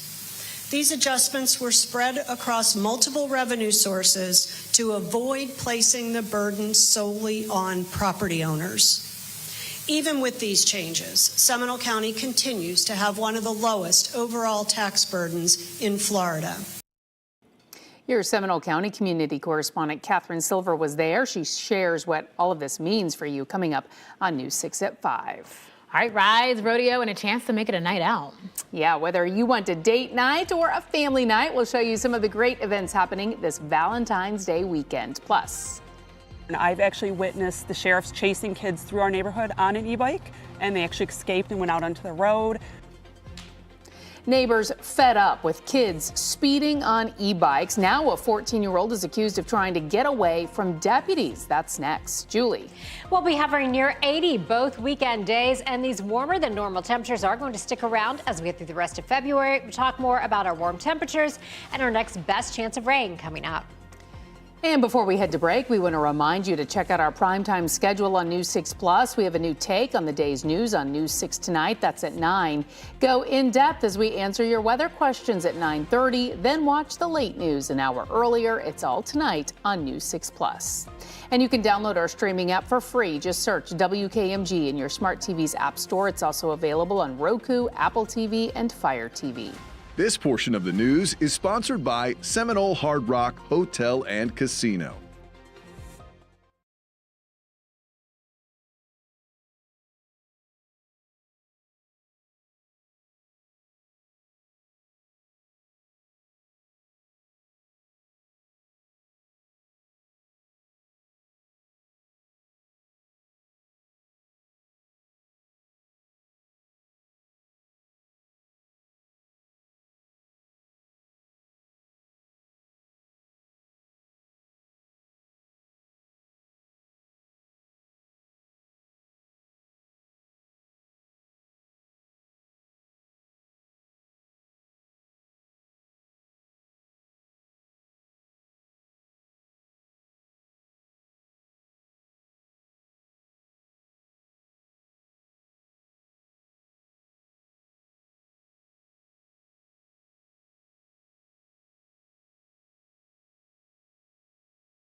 A 14-year-old arrested for trying to flee the sheriff's office on an e-bike. I'm your Orange County community correspondent, Troy Campbell, and right now we're standing off of Porter Road, and this is where neighbors say there's an ongoing issue with teens speeding by on their e-bikes. They even say on Wednesday they listened to the Orange County Sheriff's Office helicopters flying above after they arrested that 14-year-old who tried to flee.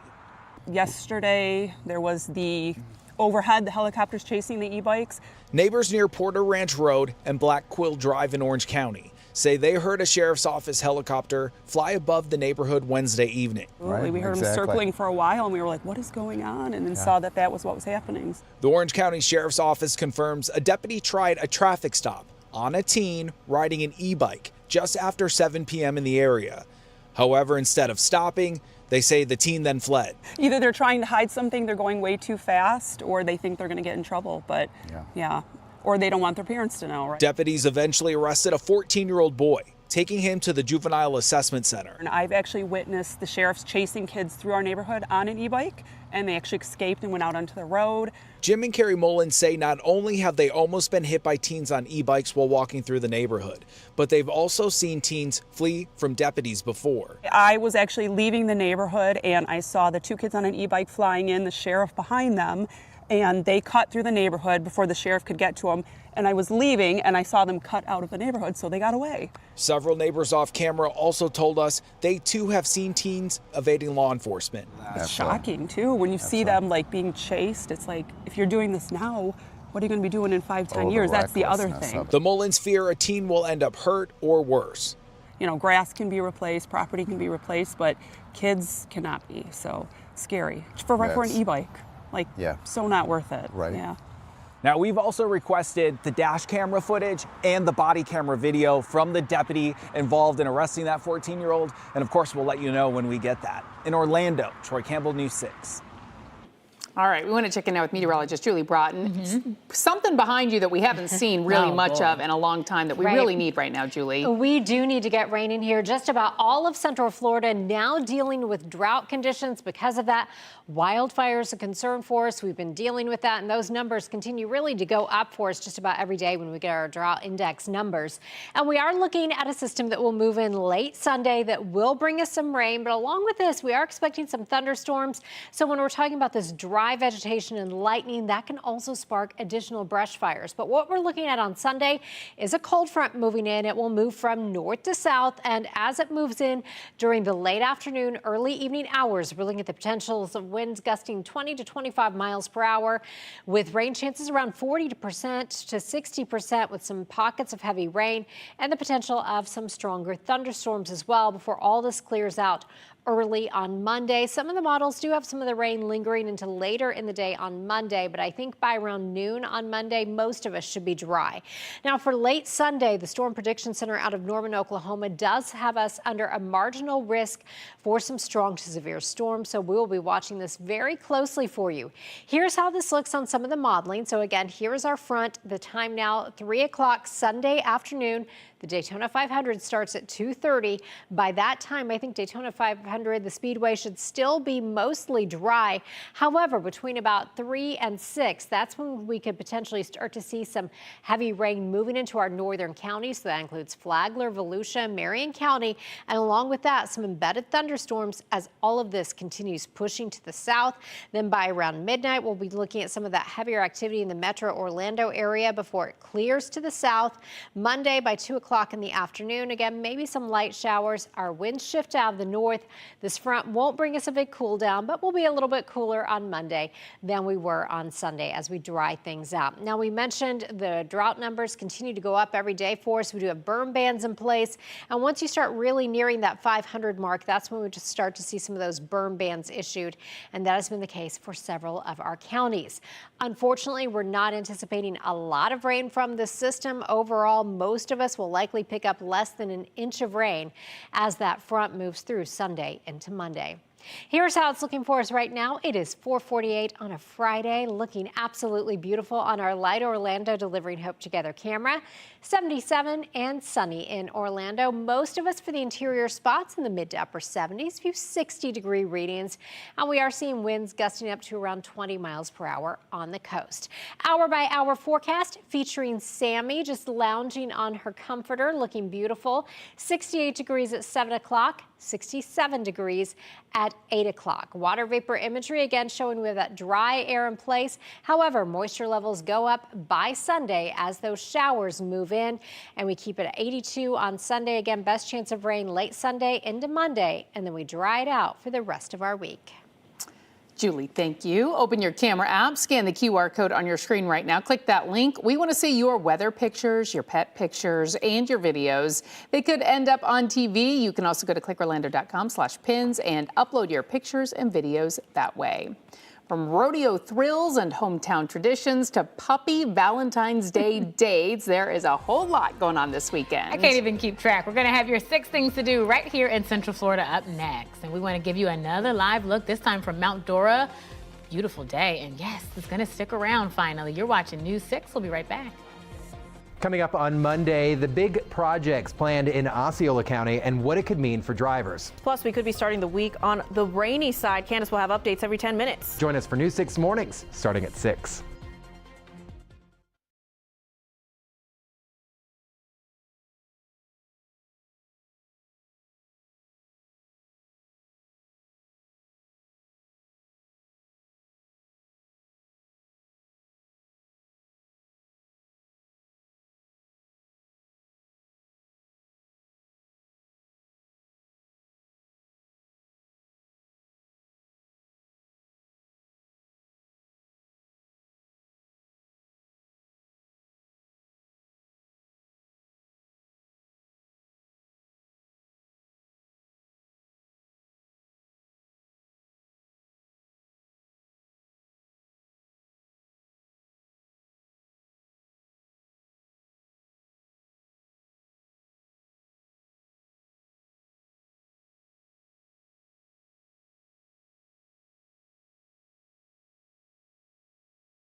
Love is in the air, and this weekend is packed with fun. I'm meteorologist Michelle Morgan with your 6 things to do. And if you're looking for something a little different, you're in the right place. I'm here at the Silver Spurs Arena where the big bull riding will be kicking off Saturday night. But before that, the rodeo parade will be happening Saturday morning in downtown St. Cloud. I spoke to Big Boss K about what you can expect. I have goosebumps right now just thinking about the parade. It's just a great time. Everybody's having fun. There's so many kids and families out there that are just waving and like looking at the horses, and since it's happening on Valentine's Day, bring your sweetie. See everyone dressed in red and having a good time for the love of rodeo. The parade starts on Saturday at 10 a.m. Next up, Positively in Love at Barkhaven is happening on Saturday, starting at 4 p.m.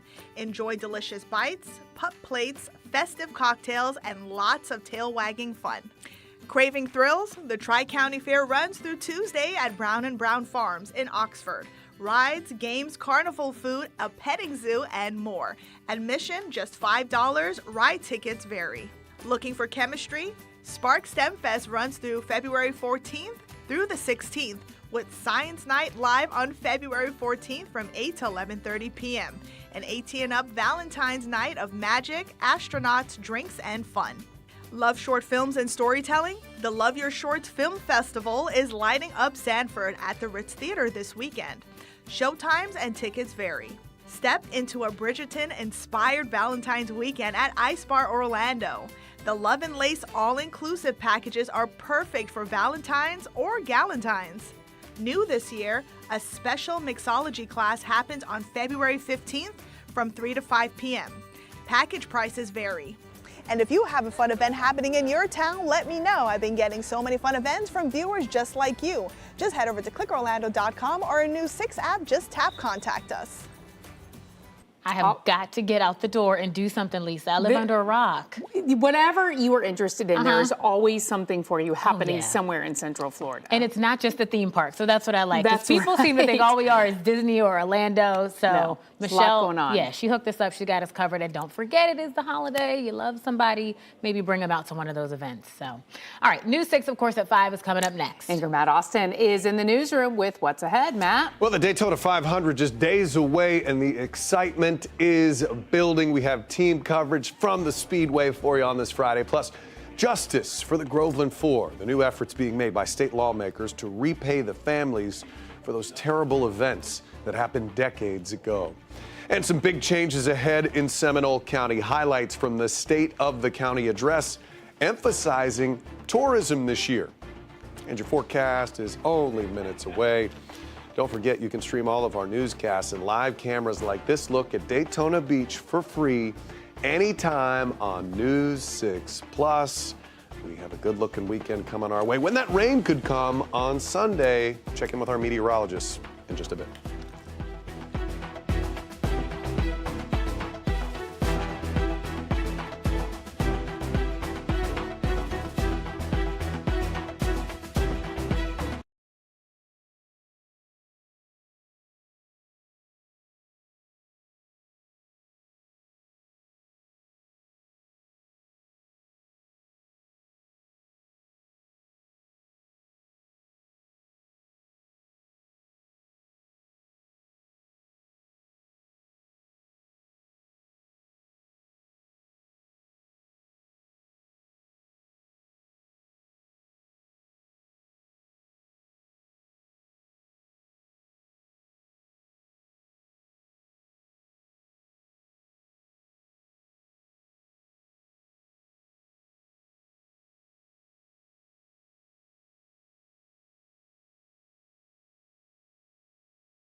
Gentlemen, start your engines. Counting down the Daytona 500, we have team coverage getting you ready for race day. Plus justice for the Groveland 4. The latest step from the state to make amends for what's considered by many one of the darkest chapters in Florida's history. And it's the first of its kind in the state of Florida. And boosting tourism in Seminole County. The new plans laid out by county officials that have people talking. You're watching News 6 at 5. The quest for a new NASCAR Cup Series champion begins in Central Florida. The 68th annual Daytona 500 is on Sunday. We have team coverage with sports director Jamie Say, who is highlighting first-timer Connor Zilisch, community correspondent Alex Cook, who caught up with excited fans today, and meteorologist Jonathan Kagas, who is tracking the potential for some rain on Sunday. But we want to begin with our sports director Jamie Say with the latest from Daytona. Jamie? Hi guys, the sun is shining. It's a little cool. There is racing tonight at Daytona. It's the Truck Series race, but of course the countdown is on for Sunday's Daytona 500. Winning that race changes a driver's career, and for one NASCAR rookie, that change could come quickly. 19-year-old Connor Zilisch is competing in the Daytona 500 for the first time, and Gator Nation should get behind him because even though he's a North Carolina native, he bleeds orange and blue. The Florida Gators are Connor Zilisch's team of choice. I watch every game, basketball, football, whatever it is. The orange and blue were in his blood. My dad graduated in 88, and my mom graduated in 90. If I would have gone to college, Florida would have been my number one pick, and I had to carry on the legacy, but instead I'm racing NASCAR. Last season, he made his mark on the Xfinity Series, recording win after win.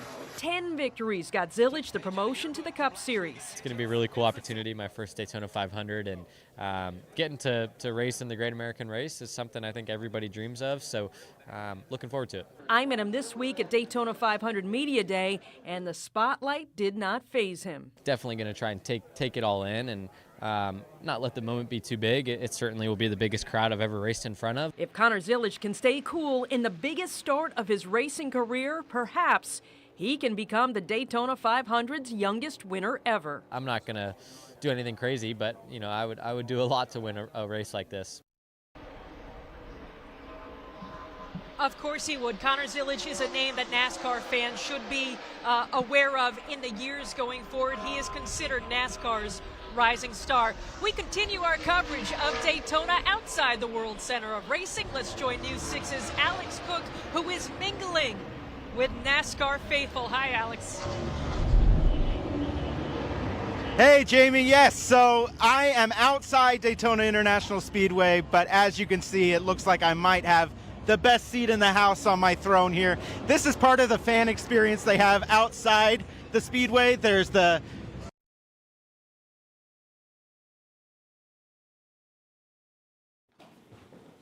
All right, it looks like our shot there froze with our Alex Cook. A lot of Cook. cell phones there in Daytona tonight. Oh, we might have him back. The good news is people aren't actually freezing out there. The weather's quite pleasant tonight. There he is. Alex, we lost you for a second there.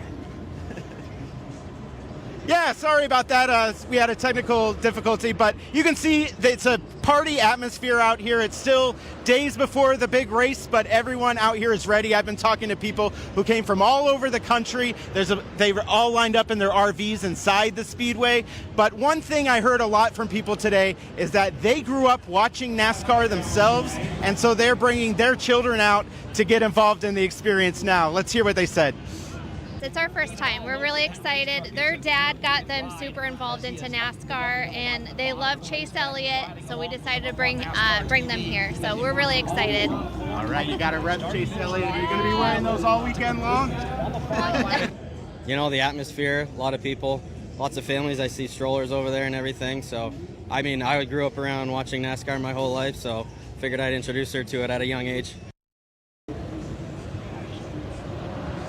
Yeah, so everyone is excited. It's a beautiful sunny Florida day, and they're getting this race weekend started off right out here at Daytona International Speedway. Live in Daytona Beach, Alex Cook, News 6. All right, Alex, glad to see that everyone's enjoying themselves right now.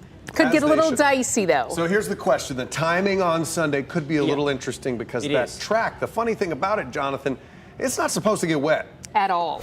No, like not even a little bit, of course. There's cars going really fast, as you might imagine, at the Daytona 500. Okay, so here's the forecast going forward. I think Saturday is looking fantastic for the 500 itself. It's looking pretty good. As we go towards lunchtime, I think we are dry. What's going to happen as we get deeper into the race? I think the main line of really steady and heavy rain stays back towards our north and west, and we're going to be allowed to finish this race. The deal is out ahead of it, might have a few stray downpours try to sneak in, so we're going to have to do a little bit of dodging at the speedway.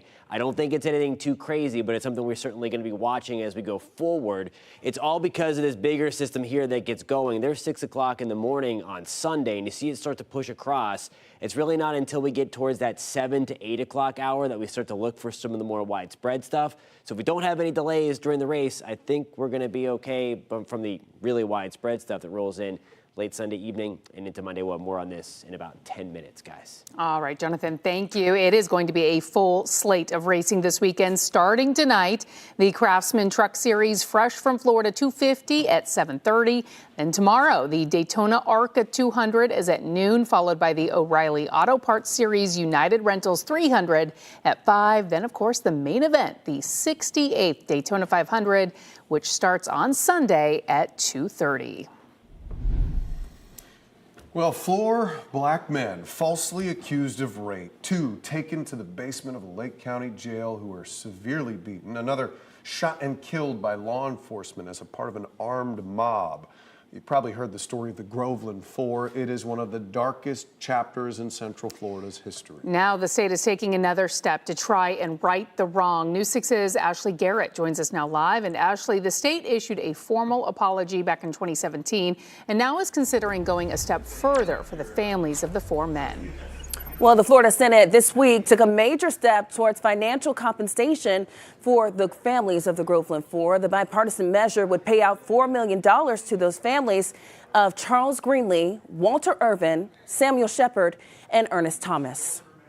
7 decades after a mob violence tore through Lake County, the state is still working to make amends. This bill is about justice, not merely remembered as history, but carried forward as responsibility. Orange County Senator LaVon Bracey Davis is pushing a bipartisan bill to offer $4 million to the families of the Groveland Four. Charles Greenlee, just 16 years old, Samuel Shepard and Walter Irvin were beaten. Confessions were coerced. Ernest Thomas was hunted down by a mob of 1,000 men and shot more than 400 times. 2 years after Thomas's death during a jail transfer, the sheriff of Lake County would shoot Walter Irvin and Samuel Shepard, killing Shepard. With the sheriff claiming the men had attacked him and were trying to escape, the 2 surviving members of the Groveland Four would be found guilty by all white juries and sent to prison. In 2016, 4 years after the late member of the Groveland Four died, Lake County and the city of Groveland apologized for the injustice. In 2019, Governor DeSantis issued pardons for the men, with a judge in 2021 officially exonerating them. Now the state is looking to take one more step to making amends for this blight on Central Florida's history. While we're working to help close the book, so to speak, on this horrible event, I think as a government we need to also look forward and how we can avoid these things in the future. And we know the bill now heads to the full Senate for a vote. From there, it will be sent to the House. And when it comes to that money, the $4 million will be split amongst the estates, the surviving spouses, and also the kids of the Groveland Four.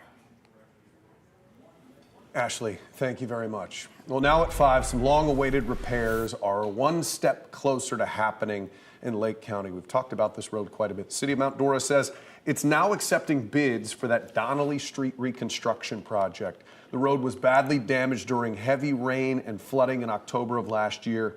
The project will include reconstruction, new under drains, and relocation of other infrastructure. The city manager expects to have a contract in place next month, and they're looking to have that project finished by the summer. As far as funding, the city says it has applied for a FEMA grant, which could reimburse up to 80% of expenses. Let's get you a live look at stocks after the closing bell. Not a bad day. Dow ended up 50 points, not huge, but S&P saw a little change at all. NASDAQ ended down 50 points. But we did have some encouraging news on the economy. Inflation cooled slightly more than was expected in January. The Bureau of Labor Statistics says prices last month rose 2.4% from January of 2025.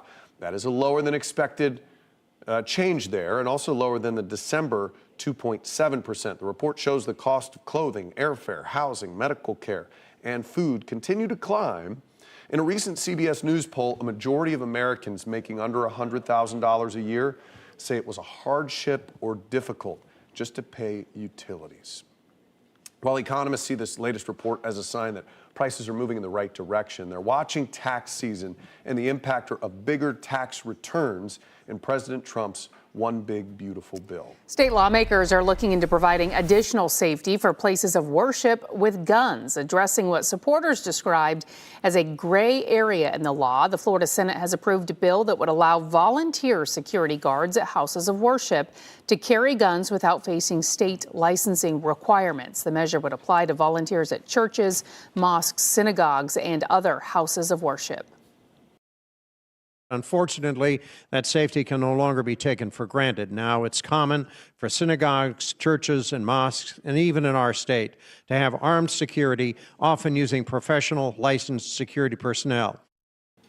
A similar bill in the House has passed all of its committee stops and is now ready for consideration by the full chamber.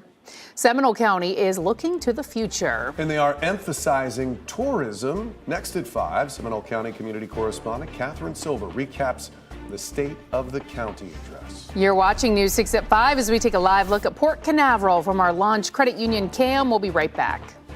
This portion of the news is sponsored by Launch Credit Union.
Looking back at 2025 and looking ahead to 2026. I'm Catherine Silver, your Seminole County community correspondent. How do you think Seminole County is doing as local leaders are laying out what has changed, what is changing, and what it means for you?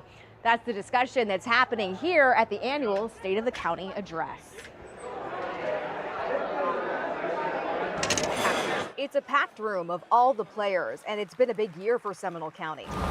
There's a new public transportation system, and for the first time in nearly 2 decades, the property tax rate was raised. Another milestone, Seminole County created a tourism improvement district. The chairman is addressing that in the speech. Seminole County is proud to be the first countywide TID in the state of Florida. Here's how it generates revenue. There's a $1.75 nightly per room fee for hotels with 60 or more rooms, and it adds up to an estimated $3.2 million annually. And this is where that money will go. It's Moore Station. It doesn't look like much now, but this is where the county has plans to build a brand new indoor sports facility.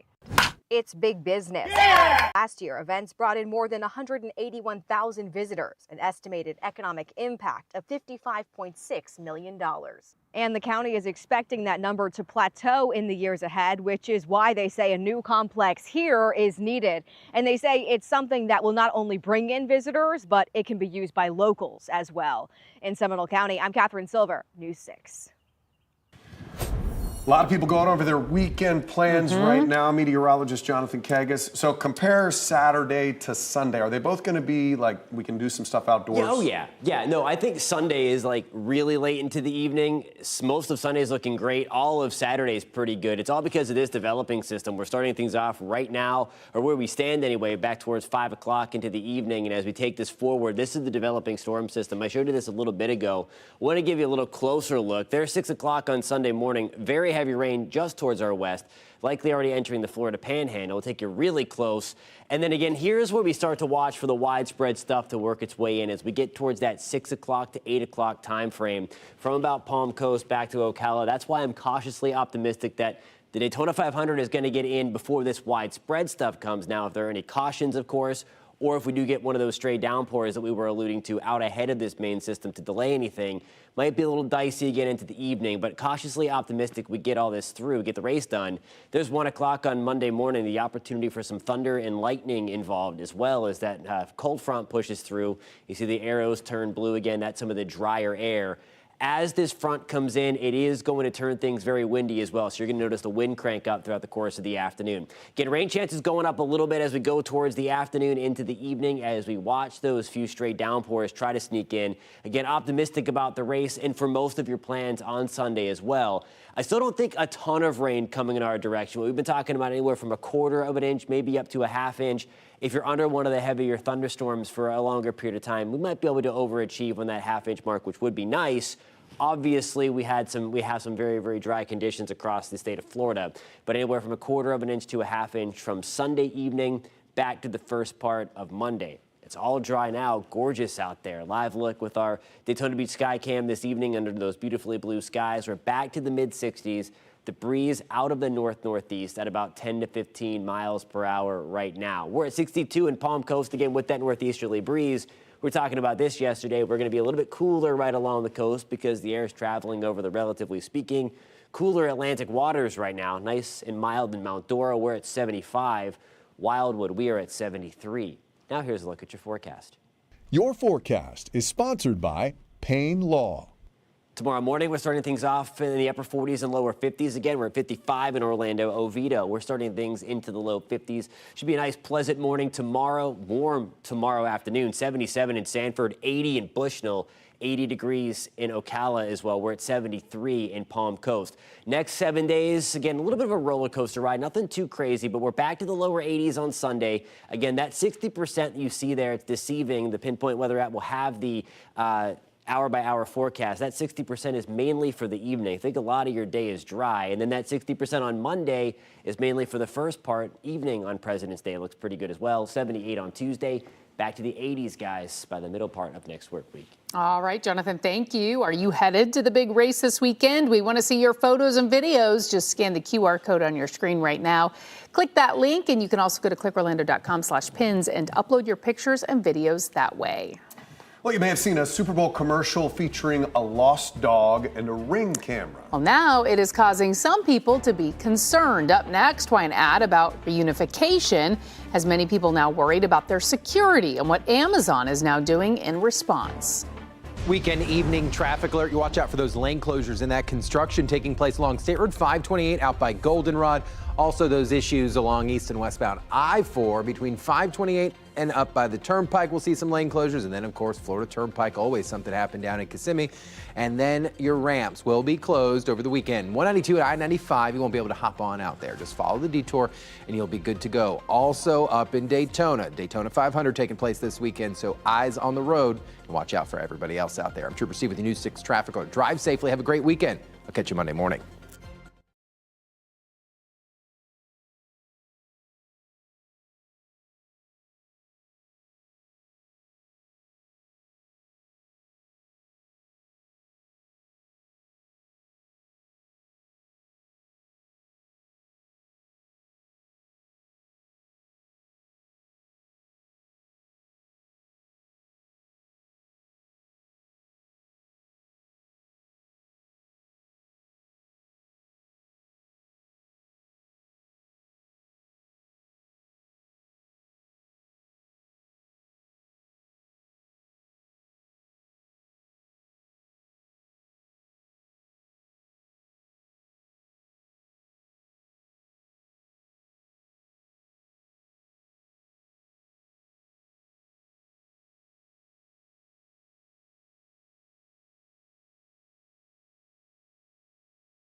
New at 5, a Ring doorbell camera ad during the Super Bowl put a spotlight on the Amazon-owned company's new search party feature. So it's meant to help find lost dogs using AI and other Ring cameras in your neighborhood, but for some, it's raising some privacy concerns. Ring Camera's advertisement during the big game Sunday was meant to tug at people's heartstrings. You can help reunite a family with their lost dog. Instead, social media users have called the network of AI-powered cameras surveying your neighborhoods creepy and dystopian.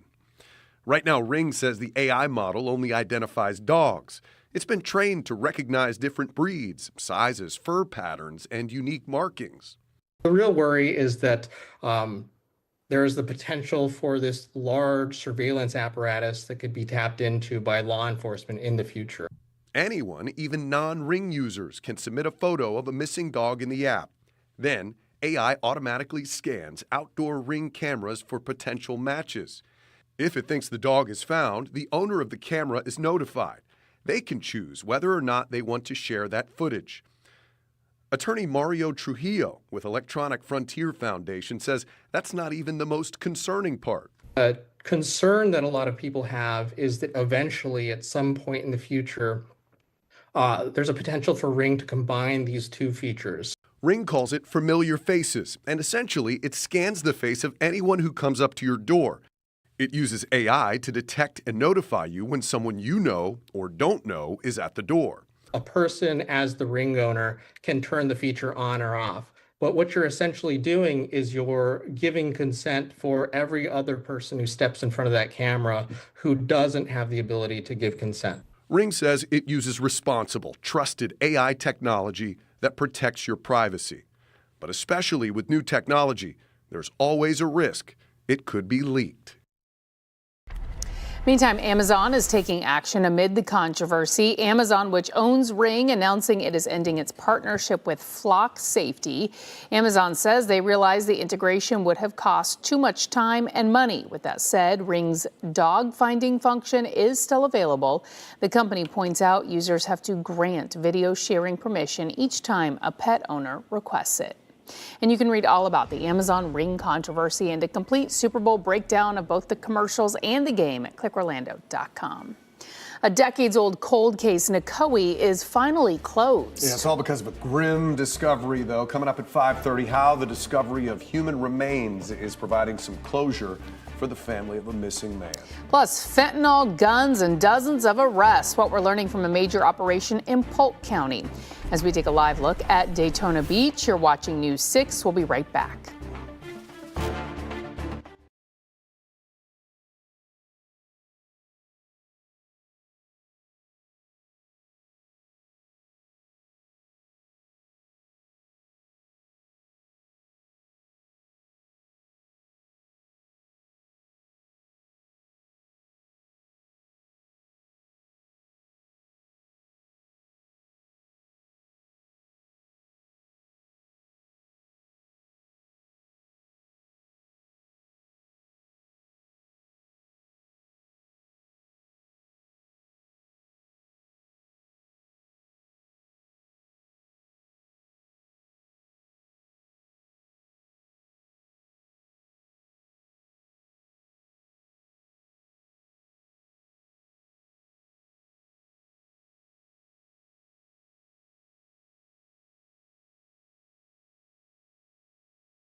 Glad you're with us. I'm Lisa Bell. I'm Matt Austin. You're watching News 6 at 5. We appreciate that on this Friday, and we're following several top stories for you right now.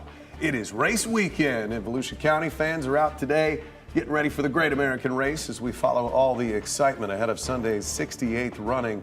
More coverage of the 500 next at 6. In Lake County, the state is working to right the wrongs done to the Groveland Four. The 4 black men were falsely accused of rape back in 1949.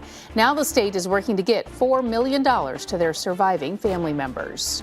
And in Seminole County, the county spoke today about their big year, a new public transport system and a tourism improvement district, among other things. The county now working to bring in new areas for visitors and, of course, locals.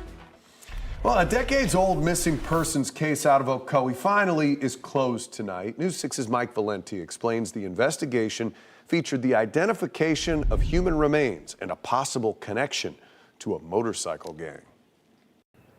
This park in Claremont used to be undeveloped land, and when city crews were working to clear the area in 2009, they came across skeletal remains that we now know were those of Ernest Manzaniers, who went missing in Ocoee in 1988. As a veteran detective, I can tell you that this is the type of update every investigator hopes to one day deliver. Good morning.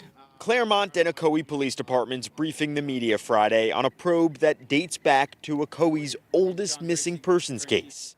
After 38 years, Ernest's family now has certainty. They can lay him to rest with dignity. Retired Ocoee detective Michelle Grogan said that on July 28, 1988, the 23-year-old Manzaniers left home and never returned. His daughter and son believed that he left and didn't want to be their father anymore. For years, Grogan kept Manzaniers' photo in her office, as she had done with all the missing persons cases she investigated. And it wasn't until 2022 when she said Manzaniers' mother told Grogan that Manzaniers had learned that his father and uncle, who were in a motorcycle gang, had planned to sell Manzaniers' young sister to the gang.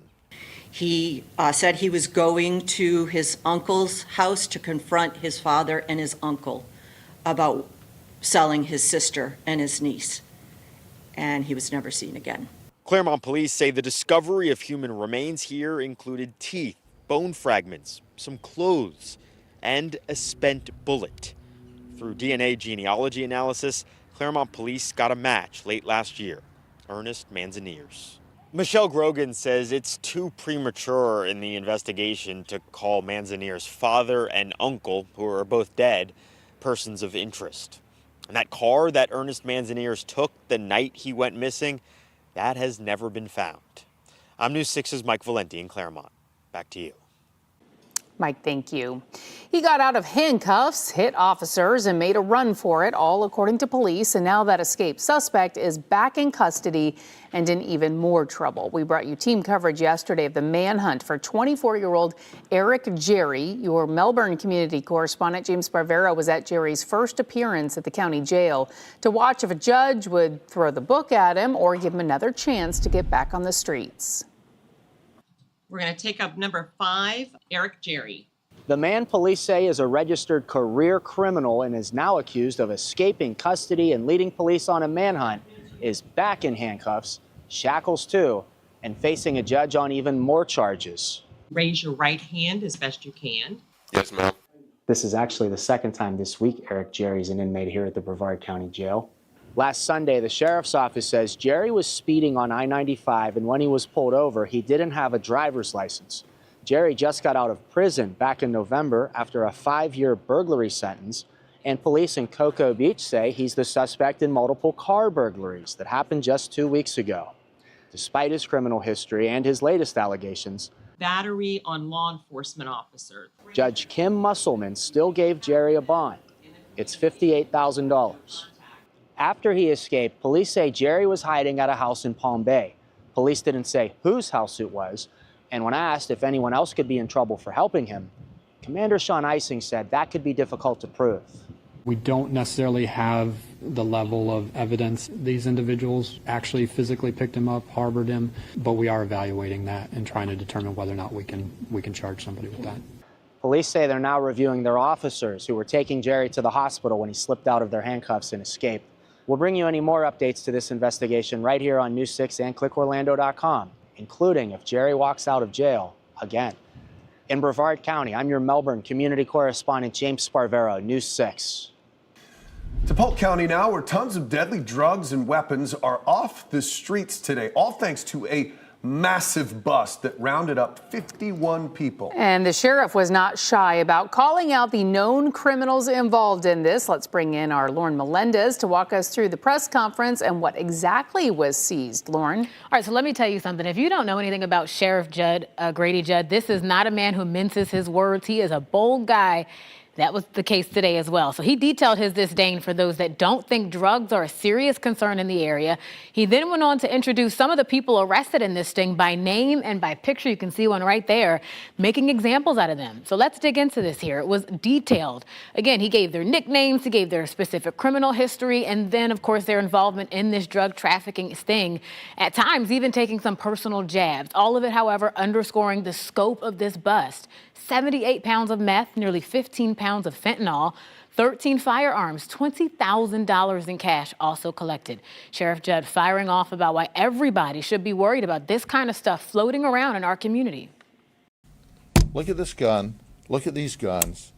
Look at this fentanyl that enough to overdose and kill 3.3 million people.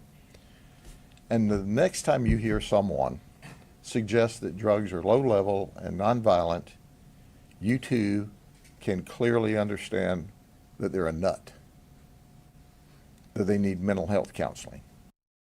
All right, so this bust was the result of a partnership between the DEA along with local law enforcement. It's called Operation Bloodline. It's a special op to disrupt all gang-related drug trafficking in the area. And we also learned today that there are still 5 people wanted in connection to this. So, of course, they're not just going to let this stuff go. Matt?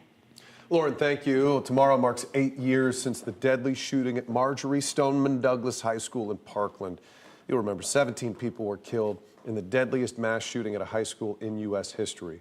The gunman, a former student at the school, got away from the scene by blending in with other students trying to escape. In July of 2022, he was sentenced to life in prison without parole. One of the survivors and the executive director of March for Our Lives spoke with CBS. Now that I'm 25, it really shocks me that I really was a child when this happened. But, you know, I think Parkland did change so much. I think it awakened a generation. We actually put a name to this issue we were all feeling. And unfortunately, so many kids still feel when they go to school every single day. Governor Ron DeSantis has ordered flags to be flown across the state at half-staff tomorrow. The governor has also called on all Floridians to observe a moment of silence at 10:17 tomorrow morning to reflect on the tragedy. The question of whether we will see another partial government shutdown appears to be settled. It will begin at midnight tonight. The question now, how long before there is an agreement to fund the Department of Homeland Security? Erica Brown has the latest from Capitol Hill. With another partial government shutdown looming, President Trump did not say whether the White House would soon reach a deal with Democrats to fund the Department of Homeland Security and end the standoff. We'll see what happens. We always have to protect our law enforcement. Democrats are demanding, quote, dramatic reforms to ICE before they agree to fund DHS, including requiring federal agents to get judicial warrants before entering private property and remove masks during operations. Unless there are really strong, meaningful reforms to rein in ICE and stop the violence, there will not be Democratic votes to fund ICE and extend the awful status quo that now exists. But the president continues to defend his immigration crackdown. They've done a great job. Remember, they've taken out hundreds of thousands of criminals out of our country. A partial shutdown would begin on Saturday, with Congress already out of town for more than a week, and both parties are trading blame for the impasse. Democrats can build on the measures that Republicans have already agreed to if they actually engage in serious negotiations with the White House. Their proposal is not serious, plain and simple. It's very far apart from what we need. Once the shutdown begins, ICE and Border Patrol will continue to be funded with money from the One Big Beautiful Bill Act, while other agencies under DHS, including FEMA and TSA, would work without pay. Erica Brown, CBS News, Capitol Hill. We want to let you know about some breaking news tonight. Working to learn more about a brush fire that has all lanes closed on the 408 near Challenger Parkway. This is over in the east side of Orange County. The 408 basically runs into Colonial right here. Orange County Fire Rescue says the fire has been knocked down. These are photos of the fire from Orange County Fire. We're monitoring this. We're going to let you know as soon as that road opens back up. It is Valentine's Day weekend, and many of us are spending it with the one or ones we love. What about all the animals who need a home and someone to love them? Well, today on Trooper Steve on Patrol, we're introducing you to one of those animals currently waiting for her home. Look at this girl. Oh, hello there. She is a ham. Brian, tell me about her. She is 2 years old. Believe it or not, she was found as a stray. She was running around loose, a little scared. She was on the road, so she was a little nervous, a little fearful. Okay. But now look at her. She's a big sweetheart. Come here, Hammy. Beautiful. She is. She's gorgeous. Look at the merle. She's strong. Oh, muscle. Whoa. You see, I said the same exact thing. Whoa. You were like, what? Yep. And you smile. Yep. You got a smile on you. Steve, I said the exact same thing the first time I put my hands on her. I was like, oh my gosh. I said, this dog is all muscle. Intense. Yeah, this dog's been working out. Right, baby? If you'd like to learn more about Hamida and how to adopt her, you can head to this article on clickorlando.com. Hit the road with Trooper Steve on patrol weekdays at 8 a.m. and 8 p.m. on the News 6 Plus streaming app for your smart TV or clickorlando.com. Still to come, a quick thinking Jacksonville officer jumps in to save a woman and her children. Oh, where's the bro? Hey, get out of here. Crazy. Her hair's even on fire in this. A woman and her 1-year-old trapped in that burning car. What officers say led to that fiery crash. Rain chances go up this weekend. There's also an opportunity for a few strong thunderstorms as a cold front comes through. We're going to talk about that in time and the rain chances for you coming up at about 5:47. And the measles outbreak has avoided Central Florida so far, but it is impacting 21 states. An update on the cases in South Florida. This portion of the news is sponsored by Shark Coatings.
So tonight we're getting a look at some pretty incredible body cam video. This is from Jacksonville as officers rushed to save a woman and her children from a burning car.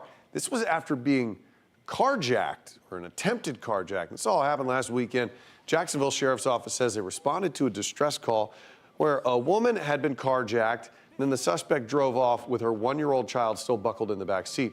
The car was found just a few streets away in flames. Now, thankfully, officers were able to pull that woman and the 1-year-old out. A 14-year-old also escaped that burning car before officers arrived. The suspect was found at the scene facing a bunch of charges tonight. The woman is expected to recover. She says she's grateful for those quick-thinking officers. Measles cases are rising at their fastest rate in a generation. 21 states have at least one confirmed case. In Florida, the caseload has jumped to at least 66, mostly in Collier County in southwest Florida at Ave Maria University. New numbers released yesterday show 0 cases so far in central Florida. Reporter Christian Benavides has been tracking the outbreak and has the latest. Measles cases at Ave Maria University near Naples, Florida, continue to soar. The outbreak climbed to nearly 60 cases this week. This sophomore at the school, who is unvaccinated, told us he developed symptoms before he tested positive. I started to get a little rash, and then I started to get a sore throat, a cough. At a clinic just across the street from campus, Dr. Raul Anand says he's treated 2 measles patients, a student and professor, both of whom were vaccinated. The professor, she was in contact with a student who had a severe illness, severe manifestation. She would have been more sick if she didn't have been vaccinated. CBS News has already tracked more than 1,000 confirmed cases across 21 states this year, roughly half of what was recorded in all of 2025. South Carolina continues to have the largest outbreak, with more than 900 cases since September. FDA Commissioner Marty Makary. I think it's a good reminder that kids should get the measles shot. The CDC recommends children receive their first dose of the MMR vaccine between 12 to 15 months. We put out as an administration what we consider core essential vaccines. Measles is one of them. The Florida Department of Health has been slow to update confirmed cases here, making it difficult to track outbreaks across the state. Christian Benavides, CBS News, Vero Beach, Florida. All right, we want to check in now with meteorologist Jonathan Kagas. So much going on this weekend. Of course, we've got Valentine's Day, we got the Daytona 500, and we have some rain chances. Absolutely. I think the second half of your Sunday, that's when we're going to start to look for those rain chances to really begin to spike, especially in northwest Florida, working eventually down the Florida Peninsula. Now, on Sunday, we do have a level 1 out of 5 severe weather risk as those storms develop along the cold front. So this is going to be twofold, of course. We're going to be watching for the potential for some isolated damaging wind gusts, not talking about an outbreak. But the bigger concern, in my opinion, is going to be any lightning that gets going. Even though it will be raining, everything is so dry that lightning can spark additional brush fires. We've already been dealing with that throughout the course of the afternoons. We are nice and quiet right here. There is our area of low pressure developing out towards the desert southwest. It's going to take shape over the next couple of days as it works to the east and then eventually develop and give us that opportunity and likelihood for a little bit of rain anyway. So here it comes marching across the country. We're taking a little bit closer in there. There we go towards 7 o'clock Monday morning. Most of this junk is out of here already. Again, we're going to be watching for the potential as that cold front slides through for a few of those stronger thunderstorms in the mix. The best timeline for arrival for the first round of rain towards Marion and Flagler County coming as we get towards about 6 to 8 o'clock on your Sunday evening. By Monday morning, most of this should be out of here. Again, as that passes, going to be watching for the chance for some strong thunderstorms. In addition to that, the wind is also going to crank up. This is through the day on Sunday. Notice gradually we get the breeze going, so if any wildfires do get sparked by lightning, it's going to be an issue to contain them, as we're going to have gusts anywhere from 25 to 35 miles an hour ramping up through the evening and then part of the early stages of Monday morning. So just be careful out there and just be mindful of things, as the rain will be beneficial. We can do without the lightning, of course. Think anywhere from 1/4 of an inch to 1/2 inch of rain coming, isolated higher amounts if you get stuck under one of those storms. Certainly it's going to help out a little bit. We're anywhere from 2.5 to 3.5 inches below where we should be for this time of the year. Update on those numbers that these continue to rise. Again, 500 is when we start to get to the tipping point That's where we typically see burn bans issued throughout counties, and we are way into the 560s now. We want to avoid getting really close to 600. That's when things become pretty critical in terms of how dry things are, and we're approaching that across much of Central Florida. Here's a live look outside, mainly sunny skies. Live look with our Launch Credit Union camera this evening. Air temperatures back to the upper 60s.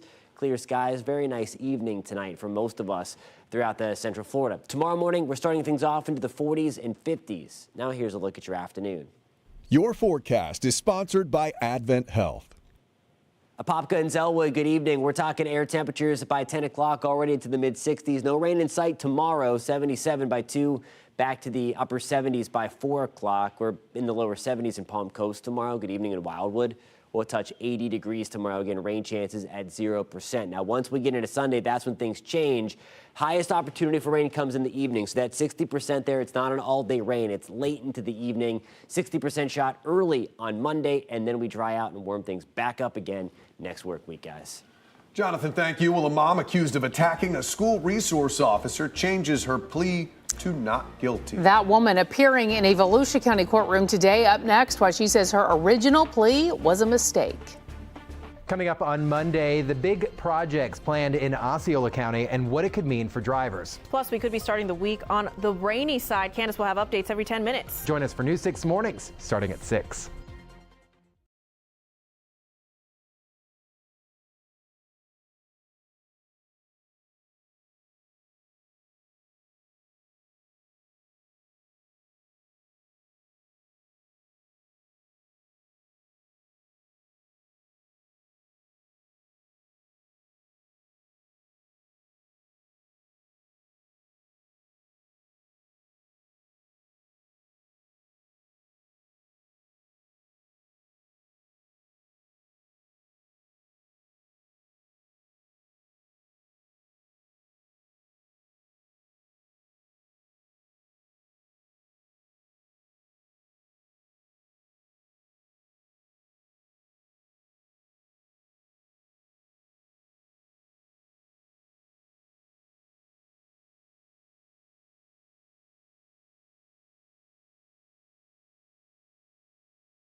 We're on top of this breaking news for you tonight. Could impact a commute if you know somebody who's headed home. We're working to learn more about this brush fire.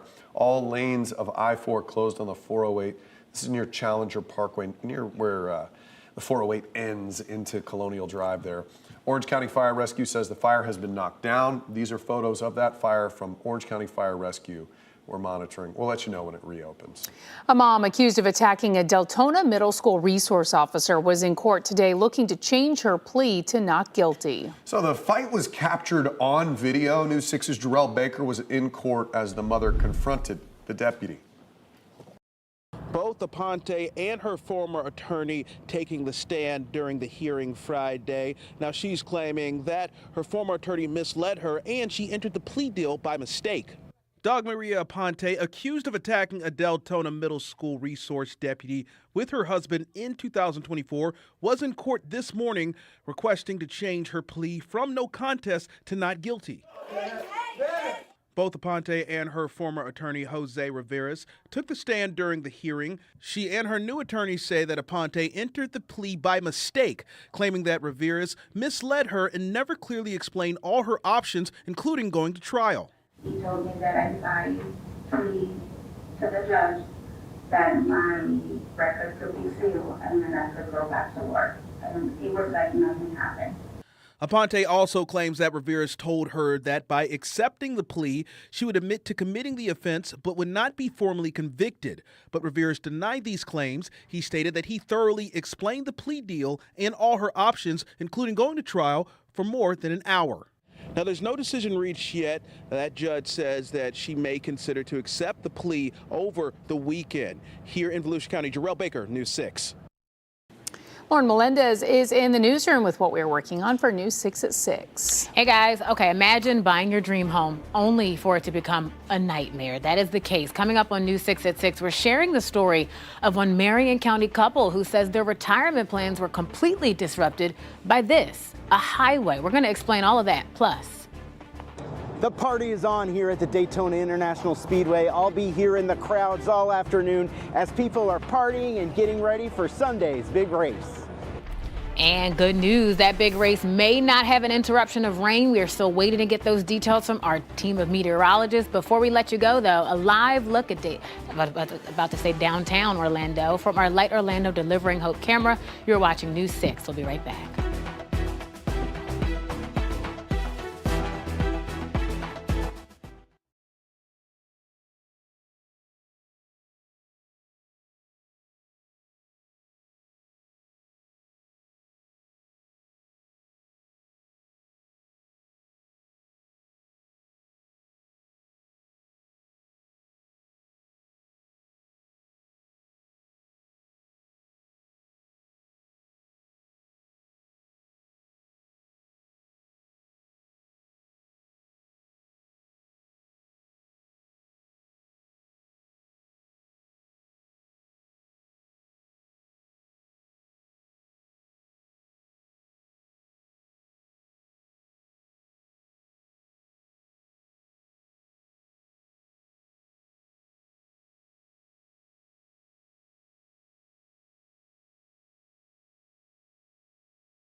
Everybody gets along at all these NASCAR events. There's no negativity.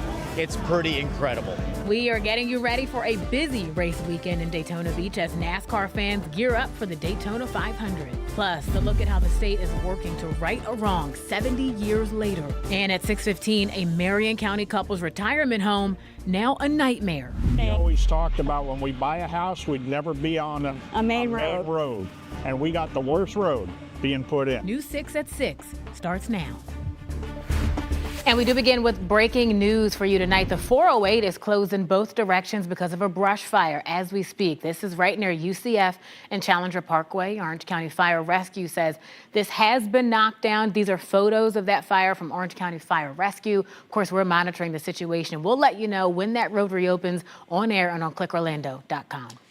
Well, you know, it's one of the biggest weekends in all of racing, maybe the biggest, and it's happening right here in our backyard. The Daytona 500 kicks off Sunday afternoon, but there is plenty of fun happening all weekend leading up to it, and we're getting you ready for that big day on Sunday.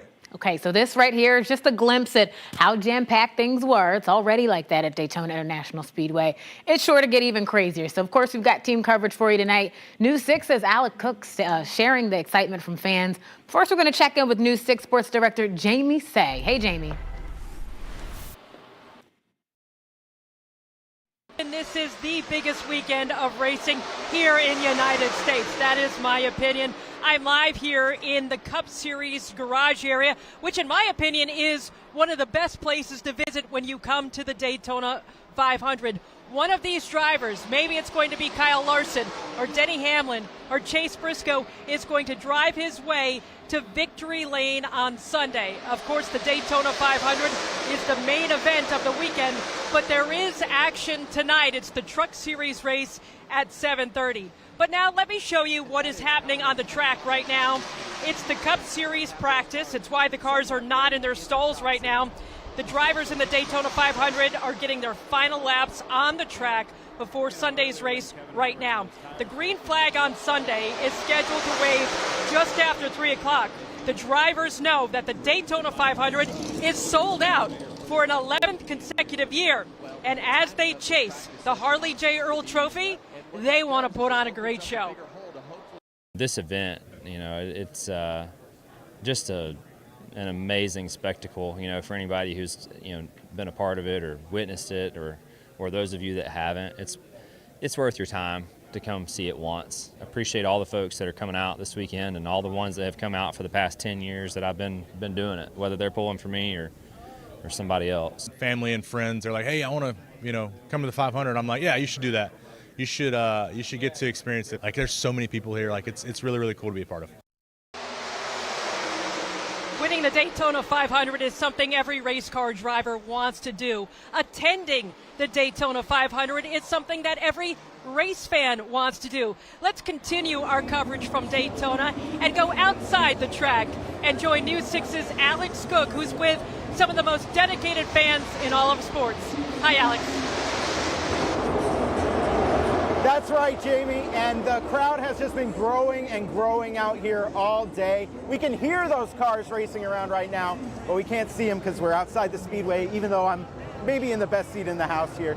But there's a lot of stuff for fans even outside. There's the fan experience here that has racing simulators and video games. There's a whole kids zone over here with stuff for the whole family, and it's a fun party atmosphere. A lot of the people said they weren't even going to go to the race tonight. They just wanted to come out and see it. And inside those RVs, everyone is tailgating, having barbecues going, and it's just, they're ready for this weekend. So I've been talking to people out here who say that they grew up watching NASCAR and they want to pass that on to the next generation. So now they're bringing their kids out to see it. Let's hear what they said. The atmosphere, a lot of people, lots of families. I see strollers over there and everything. So, I grew up around watching NASCAR my whole life, so figured I'd introduce her to it at a young age. So tell me what names are on here. For a fact, I know Logano's on here, Brendan Poole, Sammy Smith, Connor Village. I'm blanking right now. Hemrick, Dawson Sutton, Pastrana, Cletus McFarland, and many others. Fans of all ages out here. It's been a beautiful Friday afternoon so far, but Let's check in with Jonathan Kegas to see how that weather's going to hold up for this weekend and if the race on Sunday is going to be good. Jonathan? Yeah, I think we're doing okay. Certainly tomorrow, if you're out and around Daytona, tonight's gorgeous. It's Sunday that's the one in question, at least a little bit anyway, for the entire Daytona 500. I think we start things off pretty good if you're out there early, of course, getting ready for the green flag, as Jamie mentioned. But as we get toward deeper into the race, rain chance is going to start to go up a smidge. I'm still cautiously optimistic that the main line of storms is going to stay well towards our west until the race finishes. We're going to have these downpours try to develop out ahead of the main line of storms, though, and we just have to do a little bit of dodging. Close look here toward the Speedway. There's 2 o'clock on Sunday, and this green popping up on the map there. That's what I'm talking about with these stray itty-bitty downpours. Again, should not last too terribly long. Once we get deeper into the evening, though, here we go towards that 6, 7 o'clock time frame, really from about Palm Coast to Daytona Beach, Ormond Beach, back to the Villages, into Spring Hill. That's when we start to watch that main line and start to get very, very close toward Daytona. So we're watching that closely. If there's any cautions or delays, that could be problematic. We'll talk much more about the timeline of this for all of your weekend plans coming up at about 6:17, guys. All right, Jonathan, we want to make sure you have a full lineup for all of this weekend's events at Daytona International Speedway. Tonight is the Craftsman Truck Series. That's kicking off in about an hour. Then tomorrow night, the United Rentals 300 starts at 5. And then the big day, of course, is Sunday. Daytona 500 kicking off from Daytona International Speedway at 2:30. Developing tonight now, Orange County Mayor Jerry Demings telling the federal government pay up or risk losing access to our county jail. It's interesting. Demings writing a letter today to the U.S. Marshal Service, setting a deadline for negotiations over the reimbursement rate the feds pay the county for housing federal inmates at the jail. Now, we've told you it costs about $180 to house an inmate at the jail every day. That's per day. The federal government only pays the county back about $88 per inmate. And as we know, those inmates include ICE detainees who are being held without criminal charges often. So Demings setting the deadline for March 13th, noting that if negotiations are not successful, one of the options the county could take is terminating its long-standing agreement with the feds that allows them to house their inmates at the jail. So here's what he writes in part, quote, "It has been 6 months since our original request to renegotiate our IGSA, yet little progress has been made toward resolving this matter." All right, 6:07 here, and 4 black men falsely accused of rape, 2 taken to the basement of a Lake County jail where they were severely beaten, and then another shot and killed by a law enforcement as part of an armed mob. This is the story of the Groveland Four. It is one of the darkest chapters in Central Florida's history. Now the state is taking another step to try and right this wrong. So our News 6's Ashley Garrett joins us here live with details from the newsroom about exactly what's happening today. Yeah, Lauren, we can tell you the Florida Senate this week took a major step towards financial compensation for those families of the Groveland Four. And we've learned the bipartisan measure would pay out $4 million to the families of Charles Greenlee, Walter Irvin, Samuel Shepard, and Ernest Thomas. 7 decades after a mob violence tore through Lake County, the state is still working to make amends. This bill is about justice, not merely remembered as history, but carried forward as responsibility. Orange County Senator LaVon Bracey Davis is pushing a bipartisan bill to offer $4 million to the families of the Groveland Four. Charles Greenlee, just 16 years old, Samuel Shepard and Walter Irvin were beaten. Confessions were coerced. Ernest Thomas was hunted down by a mob of 1,000 men and shot more than 400 times. 2 years after Thomas's death during a jail transfer, the sheriff of Lake County would shoot Walter Irvin and Samuel Shepard, killing Shepard. With the sheriff claiming the men had attacked him and were trying to escape, the 2 surviving members of the Groveland Four would be found guilty by all white juries and sent to prison. In 2016, 4 years after the late member of the Groveland Four died, Lake County and the city of Groveland apologized for the injustice. In 2019, Governor DeSantis issued pardons for the men, with a judge in 2021 officially exonerating them. Now the state is looking to take one more step to making amends for this blight on Central Florida's history. While we're working to help close the book, so to speak, on this horrible event, I think as a government we need to also look forward and how we can avoid these things in the future. So the big question, what happens next? The bill now heads to the full Senate for a vote, and from there it was sent to the House. And when it comes to the money, the $4 million would be split amongst the estates, the surviving spouses, and the kids of the Groveland Four. Matt, Lauren. Ashley, thank you. Great reporting there. Seminole County laying out plans for the year ahead and what this means for your tax dollars. Your Seminole County community correspondent, Catherine Silver, takes us to the annual State of the County address. Looking back at 2025 and looking ahead to 2026, how do you think Seminole County is doing as local leaders lay out what has changed, what is changing, and what it means for you? That's the discussion that's happening today here at the annual State of the County address. It's a packed room of all the players, and it's been a big year for Seminole County.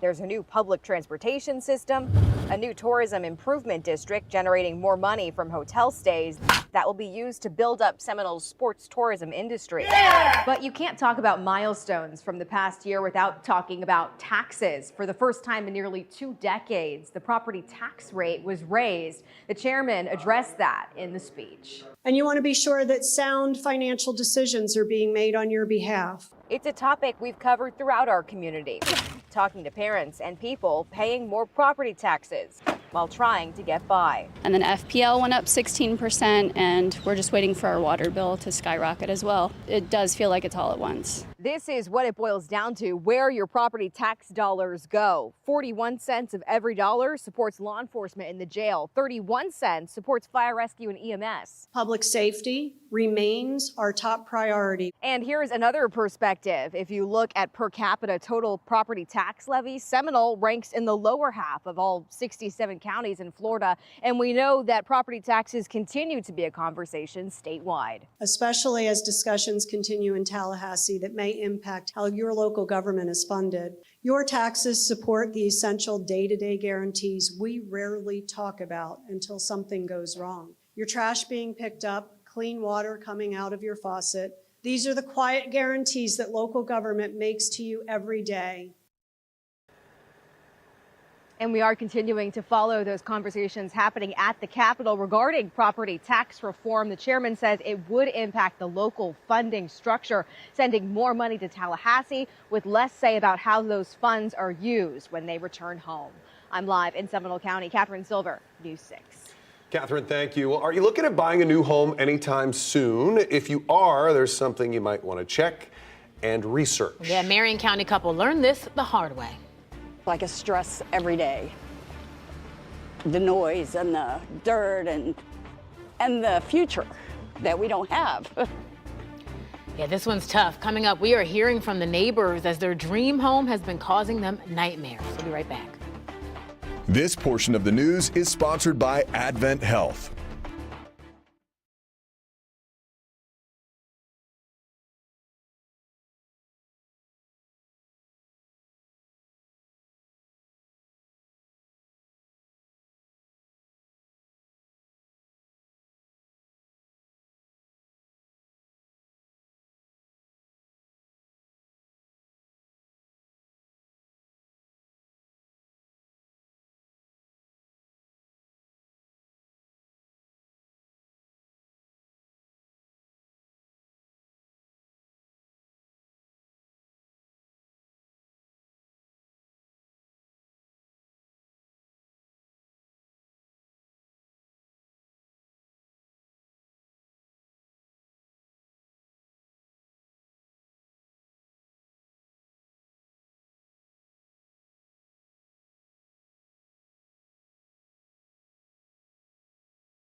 Well, imagine you're buying your secluded retirement home only to have construction crews show up out of the blue and turn that quiet road around into a massive work zone like you're looking at here. I don't want to hear noise right now, and I'm not even retired, so I can imagine how they feel. That's exactly what happened to a Marion County couple. They had to learn the hard way, and of course, they reached out to News 6 feeling helpless as their peaceful country road turned into a 4-lane highway. In 2024, the Ipsales bought a brand new home on a cul-de-sac on a secluded country road. Just 2 weeks ago, though, the truck showed up, started tearing down trees, and now their home is in the middle of a massive construction site. But even when the dust settles and the connection road is finished, the once secluded home at the end of a cul-de-sac will be sitting right here on a 4-lane highway. It's devastating, totally devastating. This was going to be Nita and Tony Ipsales' retirement home. We always talked about when we buy a house, we'd never be on a main road. And we got the worst road being put in. They contacted News 6 because they didn't know where else to turn. That was all the woods and the trees, all the way down. And then now Yeah. Now we're in the sand dunes. And the dirt flies. I have chronic obstructive pulmonary issues. And I can't be breathing this all the time. And they're saying this is going to last a year. Marion County's website shows the plans to make a 4-lane divided highway with bike lanes and a median in the middle. The Ipsales had no idea until those work crews showed up. They said they expected more homes to pop up around their cul-de-sac, but not for it to suddenly become a busy highway.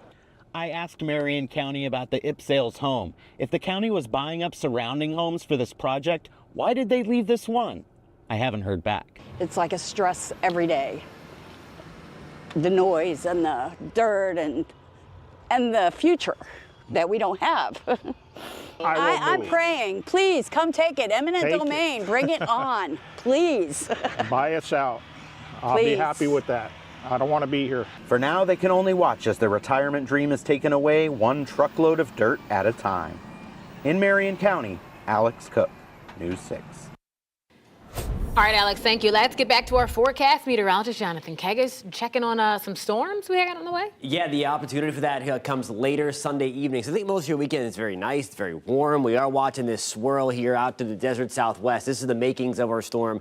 It's going to skirt across the North Gulf Coast and eventually bring us those rain chances, even a chance for a couple of strong thunderstorms in the mix as we get into the second part of your Sunday evening into the early part of Monday morning. So here we go, 4 o'clock on your Friday night, kind of where we stand right now. We're going to take it back to the west a little bit to show you the development of this system. There you go at 6, 7 o'clock on Sunday morning. We are still nice and dry. We are very warm. These arrows represent the wind direction. So out ahead of it, we are just pumping in some big time warmth. We're heading back to the lower 80s. Zooming in real close back to home, there's 6 to 8 o'clock on your Sunday evening. And that's where we're a little concerned again for the end of the race, if there would be any kind of delays, either from a straight downpour before this line gets here or from cautions of the race itself for that line to start getting close. But there you see it there, the chance for a few strong thunderstorms, some lightning involved with those. There's 1 o'clock on your Monday morning as we are watching that line of potentially thunderstorms push through. Behind it, the winds crank up, and we also bring in some drier air again. So while we also have the chance this Sunday for some strong thunderstorms, the wildfire threat is also going to go up a little bit. Even though there's rain involved in these thunderstorms, lightning could certainly help spark some brush fires around, and then the gusty winds coming with it going to help to push that around as well. Mid-70s by 2 o'clock, 20% shot during the race to get a couple of straight downpours in the mix, 20% chance by 6 o'clock. Again, those are for the chance for those straight downpours out ahead of that main line that I just showed you to sneak in. Don't think there's a ton of rain coming, although there will be pockets of some heavier rain, 1/4 inch to about a 1/2 inch of rain on a widespread scale. Again, underneath the heavier thunderstorms, could it pick up a little bit more than that? Don't think we're busting the entire drought with this one, but it will help. Certainly any kind of rain, any rain that we get is going to be positive, obviously. Daytona Beach, here's a live look for us. It's gorgeous out there right now, lower 60s, the breeze out of the north-northeast at about 10 miles an hour under a mainly clear sky. We're at 73 in Mount Dora, 74 in the Villages, slipping back into the upper 50s in Palm Coast. That breeze off of the Atlantic helping to keep us right along the shoreline a little bit cooler. Now here's a look at tomorrow. Your forecast is sponsored by Strata Services. We're back to the upper 40s and lower 50s for the most part tomorrow morning. Nice start to your Saturday. Very warm into the afternoon. Upper 70s to right around 80 degrees. Rain chances at 0%. And then we'll add those rain chances again on Sunday. 60% shot late into the day. Again, most of your Sunday is going to be on the drier side. 60% chance for storms on Monday. And that is mainly for the morning hours. And then we'll dry things out gradually and then warm things back up again beyond Monday, guys. Back to the low to mid 80s through the end of the work week. How you feel about that? I feel great Complaints? about it. Give me those Witty 80s. banter? Okay. 80s, I'm not going to deserve it. All right, Jonathan, thank you so much. Hey, race fans have their fingers crossed. Of course, we just talked about it. They want good weather this Sunday. What better way to kickstart the NASCAR season than the Daytona 500? Let's get you live out to our sports director, Jamie Say. Jamie. Hi, Matt. Hi, Lauren. Coming up in sports, an introduction to the rookie driver who could be NASCAR's next big star. And he's a member of Gator Nation, plus a Hall of Famer who needs no introduction. Why Tony Stewart is jumping into the chaos of tonight's truck race. Sports is on the other side.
Welcome back to News 6 Live at Daytona. Our countdown to Sunday's 500 continues with tonight's Truck Series race. The Fresh from Florida 250 is scheduled for 7:30 tonight, so that means a few hours of chaos. The truck race is always a little crazy. However, there is major star power in the event tonight. NASCAR Hall of Famer Tony Stewart is back at Daytona and ready to drive the number 25 Dodge Ram truck. It's his first race here at Daytona since he retired from NASCAR in 2016. Stewart says he doesn't have much truck racing experience, so he may fit right into the chaos tonight.